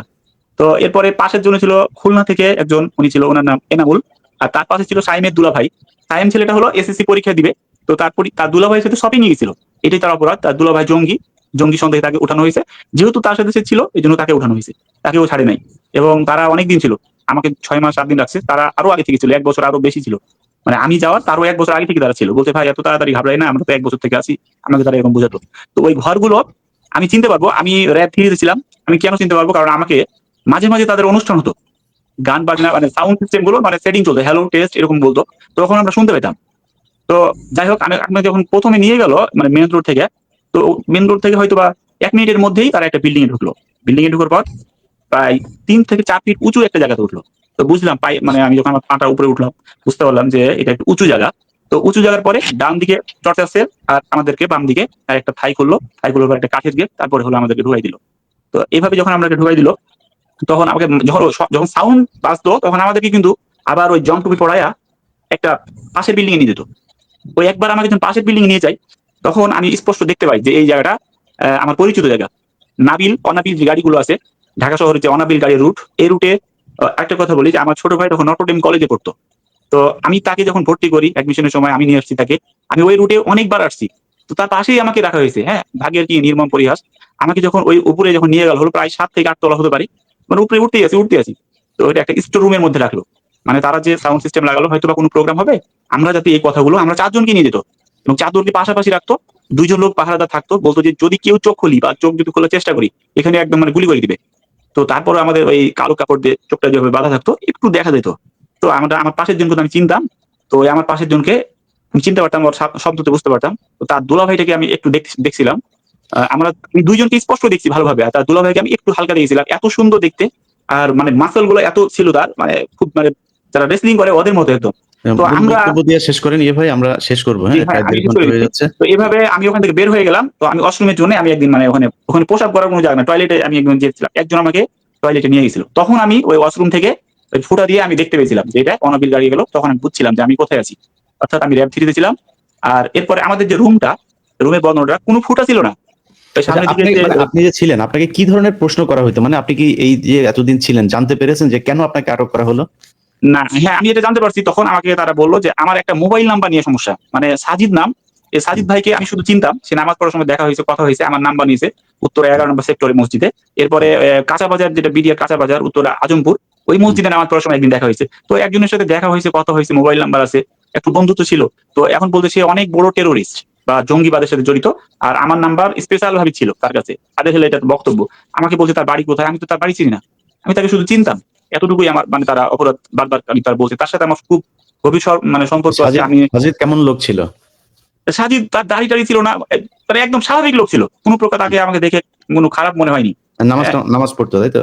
নামাজ কালাম পড়তো, হ্যাঁ মসজিদে নামাজ কালাম। আমি এই খবরটাও আমি আগে পেয়েছিলাম যে সাজিদকে উঠানো হয়েছে, র‍্যাব উঠাই নিয়ে গেছে, এটা উত্তর 11 নম্বর সেক্টর মসজিদে। আমাকে আরেক ভাই আমাকে বললো যে ভাই সাজিদ ভাইকে উঠিয়ে নিয়ে চলে গেছে। আমি বাসায় যেয়ে বললাম যে আল্লাহ, এই সরকার তো মানে এরকম মাঝে মাঝে আমি শুনছি গুম করে দিচ্ছে, তো না জানি ওই সাজিদ ভাইয়ের জন্য আবার আমাদেরকে গুম করে দেয়। এটা কিন্তু আমি আমার মিসেস কথা বললাম। তো তাকে বললাম যে তুমি প্রেগনেন্ট, 5 মাস চলে, আবার সাজিদ ভাইকে কিছুদিন আগে নাকি উঠাই নিয়ে গেছে, আল্লাহ ভালো জানে আমাদের উপরে কোনো বিপদ চলে আসে নাকি, আমরা তো কিছুই জানি না, আমরা কি কেন উঠাই নিয়ে গেছে সেটাও তো জানি না। তো এইভাবে আমি কিন্তু আগে আচ্ছা, বলেছিলাম। ঠিক আছে ভাই, তো মোটামুটি আমরা জি, একটা বক্তব্য পেয়েছি, আমরা জানলাম। প্রিয় দর্শক, আপনারা আমি কেস দিতে চাই, আমি কিভাবে কেস দিব ভাই এটা আমাকে একটু বলেন। আমি র‍্যাব আমি একজনকে চিনি, তাও তার নাম হলো আপনি নাসির, আমি আইডেন্টিফাই করতে পারবো সবাইকে। আপনি থানায় যা মামলা করবেন, আপনি যদি পার্সোনালি মামলা করতে চান থানায় যা করবেন, গুম কমিশনে কথা বলবেন। হ্যাঁ, এটার জন্য আপনারা গুম কমিশনে আমি কথা বলেছি। হ্যাঁ ওইখানে অ্যাপ্লাই করবেন। আর আপনি পার্সোনালি যদি মামলা করতে চান, আপনি সরাসরি গিয়ে থানায় মামলা করবেন, এই অধিকার আপনার। যদি কোনো অফিসার যদি মামলা না নেয়, তাহলে আপনারা আমাদের জানান। প্রবীর ভাই একটা আমাকে বিষয়, চিনেন? আওয়ামী লীগের লোকেরা, যে ইলিয়াস ভাই, অনেক আওয়ামী লীগের লোকেরা বলে যে আয়নাঘরের বিষয়গুলো গল্প, সাজানো নাটক। আমি স্পষ্ট, আমার এখানে জিডি কপি আছে, আমি আপনাকে পাঠাইছি। ভাই ধরো আমাকে এগুলি নিয়ে কথা বলি না, ওদেরকে শুনেন। আওয়ামী লীগ ওরা দুনিয়াতে মানে ওদের ব্যাপারে আসলে কথা বলতে গেলে, বিশ্বাস করেন আমি সবসময় যে খুব শালীন ভাবে কথা বলতো, ওদের ব্যাপারে কথা বলতে গেলেই না অশালীন হয়ে যায়। মানে এদের নিয়ে কথা বলার দরকার নেই, ওরা মানুষ না। ওরা আমি এটা আমার মিথ্যা বলতে লাভ কি? কিছু নির্দিষ্ট জানোয়ারের চাকরি আছে, ওদের যেদিক দিয়ে উল্টা দিক দিয়ে ওরা মৌলিক কয়েকটা পয়েন্ট নিয়ে আসতেছে। আমি বলি যে বাংলাদেশের এর মধ্যে ভারতীয় বাহিনী আছে, আগেও ছিল, এখনো আছে। কারণ আমার সামনে যে সেলটা ছিল, 1 মিনিট টাইম দিবেন, 1 মিনিট 10 সেকেন্ড। আমি কথা শেষ করি, মনে রাখেন। আমার সামনে যে সেলটা ছিল, ওই ছেলে, একটা ছেলেকে 6 মাস রাখার পরে তাকে ভারতে নিয়ে মামলা দেওয়া হয়। আমার কথা হলে বাংলাদেশের লোক গ্রেফতার হলে বাংলাদেশে তাকে ফাঁসি দিতে পারে দেশের আইন আদালত, তাকে ভারতে নিয়ে আপনি ভারতে নিয়ে গেছেন, এটা আপনি মিথ্যা কথা বলতেছেন। ভারতে নিয়ে গেছিল, এটা ভারতে নিয়ে যাবে কেন? কারণ আপনি এখন এটা প্রমাণ করে আওয়ামী লীগের কাছে প্রমাণ করবেন আপনি এটা? আপনি যদি না, প্রমাণ আমি- করতে চান, আপনি বলবেন যে প্রমাণ করে আমি ইন্ডিয়া একজনকে নিয়ে গেছি, এটা বলে কি আপনি প্রমাণ করলেন এখন? এটা বলে কি প্রমাণ করলেন? ওদের সাথে প্রমাণ আপনি জীবনে করতে পারবেন না ভাই। ওদের আচ্ছা, কাছে 2 নম্বর ওরা এখন সারাদিন ফেসবুকে কান্দাকাটি করে, কেমনে জানেন? ওরা বাংলাদেশে ফেসবুকে গোয়েন্দা বলবো তো? শেষ করে দিব ভাই, আমরা শেষ করে দিব। মামুন ভাই আপনি কি বলতেছেন বলেন, আমরা শেষ করে দিই। এই যে চেয়ারটা নিয়ে কথা বলছি, এই চেয়ারটা কিন্তু আসলে এটা ঘুরে, এই চেয়ারে বসে যদি ঘুরাই তাহলে এটা এত জোরে ঘুরে মনে হয় যে নাড়ি ভুড়ি একদম বের হয়ে যাবে। 5G speed. এটা আমাদের পাশে যে ছেলেরা ছিল, সে তার দুলাভাইকে এটা তো বসানো হয়েছিল, ঘোরানো হয়েছিল। আর আমাকেও বলেছিল আমাকে ইন্ডিয়া পাচার করে দিবে, সেই এরকম কথা বলছিল। আর আমাকে সবচেয়ে বাজে যে দুটো প্রশ্ন আমার কাছে, আমি অবাক হয়েছিলাম, আমার কাছে মনে হয়েছিল এরা ভারতের লোক। দুটা প্রশ্নের জন্য। 1 নাম্বার আমাকে প্রশ্ন করা হয়েছে যে আমার স্ত্রী হাত মোজা পা মোজা পড়ে কিনা। 2 নাম্বার যে আমার ছোট ভাইয়ের সামনে আমার স্ত্রী কি মুখ খোলা রাখে, আমার ছোট ভাই কি তাকে দেখে নাকি মানে মুখ ঢাকা রাখে। এই প্রশ্ন শুনে আমার কাছে মনে হয়েছিল এরা আসলে ইসলাম বিদ্বেষী, এরা শুধুমাত্র মানে সরকার বিরোধী তাই না। এরা ইন্ডিয়ান বলে লাভ নাই, এটা আওয়ামী লীগ, এটাই আওয়ামী লীগ। ওদের জন্মই হয়েছিল এই ইসলামের বিরুদ্ধে কাজ করার জন্য। যাই হোক, বুঝলাম না, মুখ ঢাকলো তো কি। মুখ ঢাকলে বুঝতে হবে যে ও ইসলাম পালন করে, প্র্যাকটিসিং মুসলিম। আওয়ামী লীগ আমি নিষিদ্ধ চাই, আমাদের উপর যে টর্চার করা হচ্ছে, টর্চার কারণে আওয়ামী লীগ নিষিদ্ধ চাই, র্যাবের নিষিদ্ধ চাই, যারা ক্ষতিগ্রস্ত হচ্ছে তাদের ক্ষতিপূরণের ব্যবস্থা করা হোক, তাদের বিরুদ্ধে আইনানুগ ব্যবস্থা সরকার গ্রহণ করুক। আমাদের লোকেরা মামলা করতেছে, সরকার সর্বোচ্চ ভাবে আন্তরিক আইনানুগ ব্যবস্থা গ্রহণ করুক, সেটা আমি প্রত্যাশা করি। জি প্রিয় দর্শক, আর র্যাবের নাম ছিল না ইলিয়াস ভাই, আমার স্পেসিফিক 3টা পয়েন্ট আছে, নাতির নামে মানে স্পেসিফিক 3টা পয়েন্ট আছে, একটু বলতে চাই। জি প্লিজ শেষ করেন তাহলে। ভাই বলবো? বলেন, শেষ করেন ভাই, একটু দ্রুত শেষ করেন। আচ্ছা, 1 নম্বর হলো সরকার আসলে সরকার যা করতেছে এটা কি তারা আন্তরিক কিনা। অনেক সময় আছে ভান করার জন্য, জনগণকে দেখানোর জন্য অনেক কিছু করে। তো এটা সরকার যদি আন্তরিক হয় তাহলে সেটা অ্যাকচুয়ালি কাজের মাধ্যমে প্রমাণ করতে হবে যে রিয়েলি তারা আন্তরিক এই প্রবলেম গুলো সলভ করার জন্য, নাকি তারা জনগণকে একটা বুঝ দিয়ে হিরো সাজতে চাচ্ছে। At the same time Awami লীগের যে হেজিমনি, আওয়ামী লীগের যে প্রসেস, সেটাকে ঠিকই বজায় রাখতেছে কিনা, এই জিনিসটা আমাদেরকে ভালো করে বুঝতে হবে। তো এখানে 3টা পয়েন্ট আমি মেনশন করতে চাই। 1 নম্বর, সরকার যদি আন্তরিক হয় যে সত্যি আওয়ামী লীগ এই ধরনের জুলুম নির্যাতন করছে, অন্যায়ভাবে মিথ্যা মামলা দিয়ে মানুষকে এরকম করছে, তাহলে এই সময়ে এই সন্ত্রাস দমন আইন সহ যে সকল আইনে প্রচুর পরিমাণে মিথ্যা মামলা মানুষকে দেওয়া হয়েছে, সরকার স্টেট হয়ে এই মামলাগুলোকে এক্সপেডিট করে দিতে পারে, বাতিল করে দিতে পারে, এই মামলাগুলো ভয়েড অ্যান্ড নালিফাইড। কারণ এই মামলাগুলো যে এই জন্য দেওয়া হয়েছে এটা হাজারবার অলরেডি প্রমাণিত যে এগুলো সব মিথ্যা মামলা, সাজানো নাটক, বানোয়াট মামলা। তাহলে সরকার যদি আন্তরিক হয়, সরকার তার এক্সিকিউটিভ সিদ্ধান্তে, রাজনৈতিক সিদ্ধান্তে বা রাষ্ট্রীয় সিদ্ধান্তের মাধ্যমে এই মামলাগুলোকে কেন তারা এক্সপার্টাইজ করে না, এটা বাদ দেয় না কেন? নাম্বার 1। নাম্বার 2, গুম সেল যে করা হয়েছে, আপনার গুম কমিশন কি করতে পারে? গুম কমিশন কিন্তু আপনার এই মামলাগুলোকে, এখানে অনেক মানুষকে আপনার জানের ভয় দেখায়া, টর্চারের ভয় দেখায়া, তারপরে আপনার ওই যে এই ম্যাজিস্ট্রেট গুলো আরেক গাদ্দার। এরা পর্যন্ত মানুষের কাছ থেকে আপনার 164 নেওয়ার ক্ষেত্রে বাধ্য করছে মানুষকে। এমনকি বলছে তুমি 164 দাও, তাহলে তোমার মামলা খালাস হয়ে যাবে, তুমি মুক্তি পেয়ে যাবা। অনেক সাধারণ মানুষ যারা আসলে বোঝেই না হোয়াট 164 ইজ, দেখা যায় যে সে তাদের কথা মতন 164 দিছে। এই 164 এর কারণে তারা হয়তো ফাঁসি হয়ে গেছে, তারা হয়তো যাবজ্জীবন হয়ে গেছে, কিন্তু বাস্তবে পুরো জিনিসটা ভুয়া। সো গুম কমিশন যেটা করতে পারে, এই মামলাগুলোকে রিইনভেস্টিগেট করার জন্য আপনার জুডিশিয়ারে পাঠাতে পারে, যে এই যাদেরকে 164 নেওয়া হয়েছে তারা আবার তাদের 164 রিভোক করতে পারবে, এবং তারা এখন স্বাধীনভাবে বলুক আসলে ব্যাপারটা কি ঘটেছিল। এটা যদি সরকার করে তাহলে আমরা বুঝতে পারবো যে তাদের আপনার ছিল, আপনার কি বলে, যে আন্তরিক ছিল। এই 3টা পথ, আইদার মামলাগুলোকে খালাস করে দেওয়া, 2 মামলাগুলোকে রিইনভেস্টিগেট করা, 3 গুম কমিশন থেকে এই মামলাগুলোকে জুডিশিয়ারিতে আপনার আবার ইনকোয়ারি পাঠানো, যে নতুন করে তদন্ত করে দেখা হোক। এই যে কোনো পদ্ধতিতে যদি সরকার যায় তাহলে প্রমাণ হবে যে সরকার আসলে আন্তরিক এই মিথ্যা মামলাগুলোর ব্যাপারে, এই মাজলুম মানুষগুলোর ব্যাপারে। আর যদি সেটা না করে, কেবল নাটক করে, তাহলে বুঝতে হবে যে তারা আসলে হাসিনার ওই জিনিসই বজায় রাখতে চাচ্ছে, জনগণকে শান্ত করার জন্য কেবল একটু নাটক করতেছে। So this is my message through you to the government. আমি আসলে চাই যে আমাদের দেশে যত আলেম ওলামা, যত মাজলুম ব্যক্তি এখন পর্যন্ত ভিতরে আছে, তাদেরকে দ্রুত মুক্তির ব্যবস্থা করতে হবে। এই জন্য কি কোনো প্ল্যাটফর্ম কাজ করছে? এখন পর্যন্ত দেখছি না। আপনি এর আগে ভিডিওতে আপনি বলছেন যে আলেমরা কেন, যারা বের হয়েছে তারা বের হয়ে নিজেরা এখন ওয়াজ নসিহত নিয়ে মানে ব্যস্ত হয়ে গেছে, অথচ হাজার হাজার মানুষ এখনো ভিতরে আছে। আর দেখা যাচ্ছে একই মামলায় আবার অন্য ব্যক্তি ছাড়া পাচ্ছে। যেমন বাবুর সাহেব, আমাদের সাবেক স্বরাষ্ট্র প্রতিমন্ত্রী, উনি যে ছাড়া পেয়েছে 17 বছর ওনার ফাঁসি রায় ছিল, উনি ছাড়া পেয়ে গেছে, তাহলে আরো অন্য আলেমদেরকে কেন ছাড়া হচ্ছে? এটা তো একটা বৈষম্য। যারা উপদেষ্টা তারা এটা কি, তাহলে কিসের বৈষম্য নিরসন তারা করছে? মামুন ভাই ধন্যবাদ, আমরা শেষ করি। প্রিয় দর্শক, আপনারা এতক্ষণ যারা দেখলেন, আমি সারা দেশের আলেম সমাজ, সাধারণ মানুষ, শুধু আলেম সমাজই তো না, আসলে শেখ হাসিনার সরকারের কাছে শত্রু ছিল যারা নামাজ পড়ে, রোজা রাখে, ওই যে টাকনুর উপরে কাপড় পরে, এলাকায় ওদের এই গোয়েন্দারা, ওদের কাজই ছিল টাকনুর উপরে কাপড় পরা, জামাতে নামাজ পড়তে যাওয়া, তারপরে মেয়ে মানুষের দিকে না তাকানো, মাথা নিচু করে থাকা, বাড়ির ওই যে ওয়াইফকে আপনার বাড়ির ভেতরেও পর্দা করায় কিনা, এইসব জিনিসগুলো দেখিয়েই এই বৈশিষ্ট্যগুলো যাদের মধ্যে থাকতো ওরা মনে করতো এরাই হচ্ছে আওয়ামী বিরোধী, এরা ওদের জন্য শত্রু, এইভাবেই তারা জাজ করতো এবং এইভাবেই তাদের বিরুদ্ধে এই অ্যাকশনগুলো। এইভাবে আমরা হয়তো কয়েকজনের বক্তব্য শুনলাম, সারা বাংলাদেশে কত হাজার লক্ষ মানুষকে এইভাবে গুম করা হয়েছে, খুন করা হয়েছে আমরা জানি না। এখন সরকারের কাছে যে কথাটা আহমেদ রফিক ভাই, মামুনুর রশিদ এবং মুফতি শফিকুল ইসলাম ভাই বলছিলেন যে আমাদের সরকার আসলে কি চায়, যেমন আমি কয়েকটা মামলার কথা বলি, উদিচি, তারপরে এই যে ছায়ানট টায়ানট, এই যে এদের মামলাগুলো 21 আগস্টের গ্রেনেড হামলা মামলা থেকে শুরু করে বিশাল বিশাল মামলা, এই মামলার কথা শুনলে এখনো পর্যন্ত কোর্টের কিছু কিছু জাজ আছে তারা এই মামলার কথা শুনলে তারা জামিন দিতে চায় না। আমি আমার লাইভে বলেছি যে মার্চের 10 তারিখ পর্যন্ত সময় দেওয়া হয়েছে, এই সময়ের ভেতরে সব মামলা থেকে এদেরকে বের করতে হবে। শেখ হাসিনা যে নাটক সাজাতো জঙ্গির নামে যে বাংলাদেশে কোনো কিছু নাই, সেটা গত 6 মাসে প্রমাণ হয়েছে। কারণ এই 6 মাসে দেশে কোনো জঙ্গি নাটকও নাই, হামলাও নাই, কোনো কিছুই নাই। এই দেশের মানুষ ইসলাম প্রিয়, কিন্তু এই দেশের মানুষ ইসলামকে ব্যবহার করে কোনো সন্ত্রাস, কোনো ধরনের খারাপ কাজ যেটা ইসলাম নিষিদ্ধ, এই ধরনের কোনো কাজ, আইন বহির্ভূত কোনো কাজ এই দেশের আলেম সমাজ করে না। অতএব তাদেরকে ছাড়তে হবে অতি সত্বর। 10 তারিখের মধ্যে যদি এই সব মামলার ব্যাপারগুলো না করা হয়, তাহলে সরকারকে বেকায়দায় ফেলার জন্য আলেম সমাজকে নিয়ে যা যা করা প্রয়োজন সেটা করা হবে। অনেক মানুষ আছেন আপনারা জানেন না যে আপনাদের কি করা উচিত। জনাব হারুন ইজহার, ওনার সাথে আপনারা কথা বলতে পারেন। উনি আপনাদের এই মামলা, এই বিষয়গুলো নিয়ে কাজ করছেন। উনি নিজের ব্যক্তিগত খরচে, ব্যক্তিগত টাকা পয়সা দিয়ে এগুলো করছেন। আমরা চিন্তা করছি যে ওনাকে আর্থিকভাবে কিছুটা আমরা সহায়তা করতে পারি কিনা, পাশে থাকতে পারি কিনা। ওনাকে সহায়তার বিষয় না, উনি আমাদেরকে অনেক সহায়তা করছেন, অতএব আমরা ওনার পাশে থাকতে পারি কিনা সেটা আমরা দেখি। আপনারা থানায় গিয়ে মামলা করুন। যাদের বিরুদ্ধে যে যদি অফিসারকে চিনেন, পুলিশের কোন কোন কর্মকর্তারা আপনাদেরকে নির্যাতন করেছিল, তুলে নিয়ে গিয়েছিল, যদি চিনে থাকেন তাদের বিরুদ্ধে মামলা করুন। এইভাবে চালাতে থাকুন। তো আমি সরকারকে একটা কথাই বলতে চাই যে অনেক হয়েছে, আপনারা সাজিয়ে গুছিয়ে তারপরে আয়না ঘরে একটু বড় করে দেখা, যে এটা দেখাতে চেয়েছেন যাই করেন, যত নাটকই করেন ওয়াকার, আপনি আপনার সেনাবাহিনীকে যতই সুন্দর করে দেখাইতে চান, জাতিসংঘ যেই প্রতিবেদন দিয়েছে এটার পরে অনেক কিছু পরিষ্কার।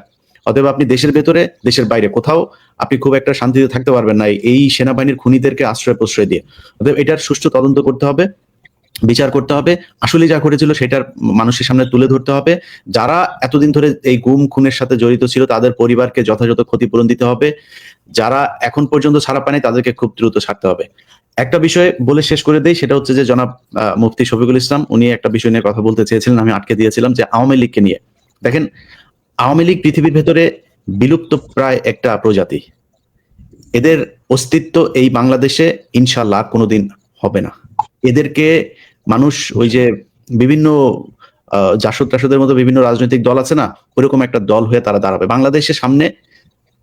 বিএনপি, জামায়াতে ইসলামী এবং এই ছাত্রদের যে একটা দল, তারপরে সাথে কিছু দল আরো থাকবে, সবচাইতে ছোট দল হিসাবে আওয়ামী লীগ এই দেশে রাজনীতি করবে। আমি তাদের মনে হয় না নিষিদ্ধ করা হবে, আমি নিষিদ্ধ করা হোক সেটা দরকার নেই, মানুষের জানা দরকার আছে যে আওয়ামী লীগ আসলে কি জিনিস। তো আওয়ামী লীগের যেসব লোকজন, আমি আজকে কমেন্ট করছিলাম, নর্মালি আমার এখানে আমার বিরুদ্ধে তেমন কেউ কমেন্ট করেনি, কিন্তু আমি দেখছিলাম যে হয়তো তাদের হয়তো পলিসি নিয়েছে যে তারা কিছু কমেন্ট করবে বাজে। তো আমি আপনাদেরকে বলবো ভাই, যে আপনাদের আওয়ামী লীগের যত লোক আছে সবাইকে নিয়ে এসে আমি চাই আপনারা আমাকে গালাগালি করেন, আমার বিরুদ্ধে কথা বলেন, সমালোচনা করেন। এতে আমি বুঝতে পারবো যে দেশে আসলে আওয়ামী লীগের সংখ্যা কত। যেদিন আমার কাছে মনে হবে আপনারা সবাই মিলে লোকজন দাওয়াত দিয়ে এনেও যদি 30% কমেন্ট যদি আমার বিরুদ্ধে করতে পারেন, সেদিন আমি আওয়ামী লীগে যোগ দিব। কারণ আমাকে বুঝতে হবে যে আমি কোনো কিছু একটা রং করছি, আমার মনে হয় সমস্যা। কারণ এখনো পর্যন্ত পৃথিবীর ভেতরে সংখ্যাগরিষ্ঠ মানুষ সঠিক জিনিসটাই দেখে। আপনি যদি বলেন যে ধর্মের কথাও বলেন, এখন পর্যন্ত পৃথিবীতে নাস্তিকের সংখ্যা বেশি হয় নাই। চীন বাদ দিলে পৃথিবীর কোনো দেশেই এইভাবে সংখ্যাগরিষ্ঠ নাস্তিকের সংখ্যা নাই। সো মানে এখন পর্যন্ত আমি কোনো ধর্মের কথা বলছি না, কিন্তু মানুষ আস্তিক, অর্থাৎ কোন একজনকে বিশ্বাস করেন, সেটা কেউ আল্লাহ, কেউ ভগবান, কেউ বিভিন্ন কিছু বলেন, কিন্তু একজনকে বিশ্বাস করেন, অদৃশ্যে বিশ্বাস করেন, পরকালে বিশ্বাস করেন। অতএব ভালো জিনিসকে কিন্তু এখনো পর্যন্ত মানুষ ভালোবাসে। এখনো পৃথিবীর বেশিরভাগ মানুষই আইফোন পছন্দ করে, কারণ আইফোন যে সবচেয়ে ভালো এটা জানে। তো আপনি আওয়ামী লীগ যদি ভালো হয়ে থাকেন, আমি মনে করি 30% বেশি যদি আপনি হয়ে যান, আমার কাছে তখন এটা অ্যালার্মিং মনে হবে। আমার চিন্তা করতে হবে যে আমি আসলে ভুল করছি কিনা, আমাকে আওয়ামী লীগে যোগ দেওয়া উচিত কিনা। যদি না পারেন তাহলে চিন্তা করেন, পুরো গোষ্ঠীর সবগুলারে গলায় পাড়া দিয়ে মারা ফেলছে না, একটু চিন্তা করেন। এটা কোনো মানুষের ক্ষমতা নাই, কোনো মানুষের একটা মানুষকে একটা থাপ্পড় দেওয়ার ক্ষমতা নাই। এই যে হাতটা উঁচু করছে না, এই ক্ষমতাটাও পৃথিবীতে অনেক মানুষের নাই। এই যে কথা বলছি, আমার চাইতে মানে সুন্দর মুখ আছে, আমার চাইতে দেখতে ভালো, কিন্তু আল্লাহ কথা বলার সুযোগ দেয় নাই, আছে না? এটাই আল্লাহর শক্তি। তো একটা জিনিস মাথায় রাখেন, এত বড় একটা ঘটনা ঘটেছে, এটা এমনিতেই ঘটেছে, এটা মনে করার কোনো কারণ নাই। আল্লাহ এই শাস্তি আপনার এই জাস্ট ইমিডিয়েট পূর্বপুরুষকে দিয়েছেন। এখন এই মুহূর্তে এই পুরো পৃথিবীর ভেতরে এরকম নজির নাই। আন্ডা বাচ্চা যা আছে সব পালা, 1 ঘন্টার নোটিসের ভিতরে সব পালা, কারোর কোনো অস্তিত্ব নাই। তারপরেও যদি লজ্জা না হয়, এখন ভারতে গিয়া পার্কে পার্কে ঘুরে আর যায় এখন দেশের বিরুদ্ধে নানানি করে। কয়দিন আগে এরা বলেছে এরা নাকি দেশের জনগণ। আসসালামু আলাইকুম প্রিয় দর্শক, আশা করি পুরো ভিডিওটি দেখেছেন এবং বুঝতে পেরেছেন। কথা বললেন আসিফ নজরুলকে নিয়ে এবং আয়নাঘর পরিদর্শন নিয়ে সাংবাদিক ইলিয়াস হোসেন, এবং আয়নাঘর আসলেই কেমন ছিল এই বিষয়টি নিয়ে কথা বললেন। ভুক্তভোগী যারা ছিল তাদেরকে নিয়ে আসলেন। আমরা বেশ কিছুদিন আগে দেখেছি যে আমাদের প্রধান উপদেষ্টা ডক্টর মোহাম্মদ ইউনূস এবং তার উপদেষ্টা মণ্ডলী আয়নাঘর ভিজিট করেছে, যে আয়নাঘরে বছরের পর বছর নিরপরাধ মানুষ সেখানে বন্দী ছিল, মানবতার জীবনযাপন করেছে। প্রত্যেকটা দিন তাদের কাছে কি বলবো, যে মৃত্যুর একটি ক্ষণ পার করেছে, প্রত্যেকটা সেকেন্ড মৃত্যু যন্ত্রণা পেয়েছে। এমন একটি আয়নাঘরে তাদেরকে রাখা হয়েছিল। সেই আয়নাঘরকে নিয়ে রয়েছে অনেক বিতর্ক রয়েছে। অনেকেই বলছে যে এই আয়নাঘর সেই আয়নাঘর না যে আয়নাঘরে আমরা ছিলাম। আর সাংবাদিক ইলিয়াস হোসেনের ভিডিওতে ইতিমধ্যেই দেখতে পেরেছেন। প্রিয় দর্শক, আপনাদের মূল্যবান মতামত কমেন্টে জানাবেন। সবাই ভালো থাকবেন, সুস্থ থাকবেন। ভিডিওটি শেষ করছি। আসসালামু আলাইকুম।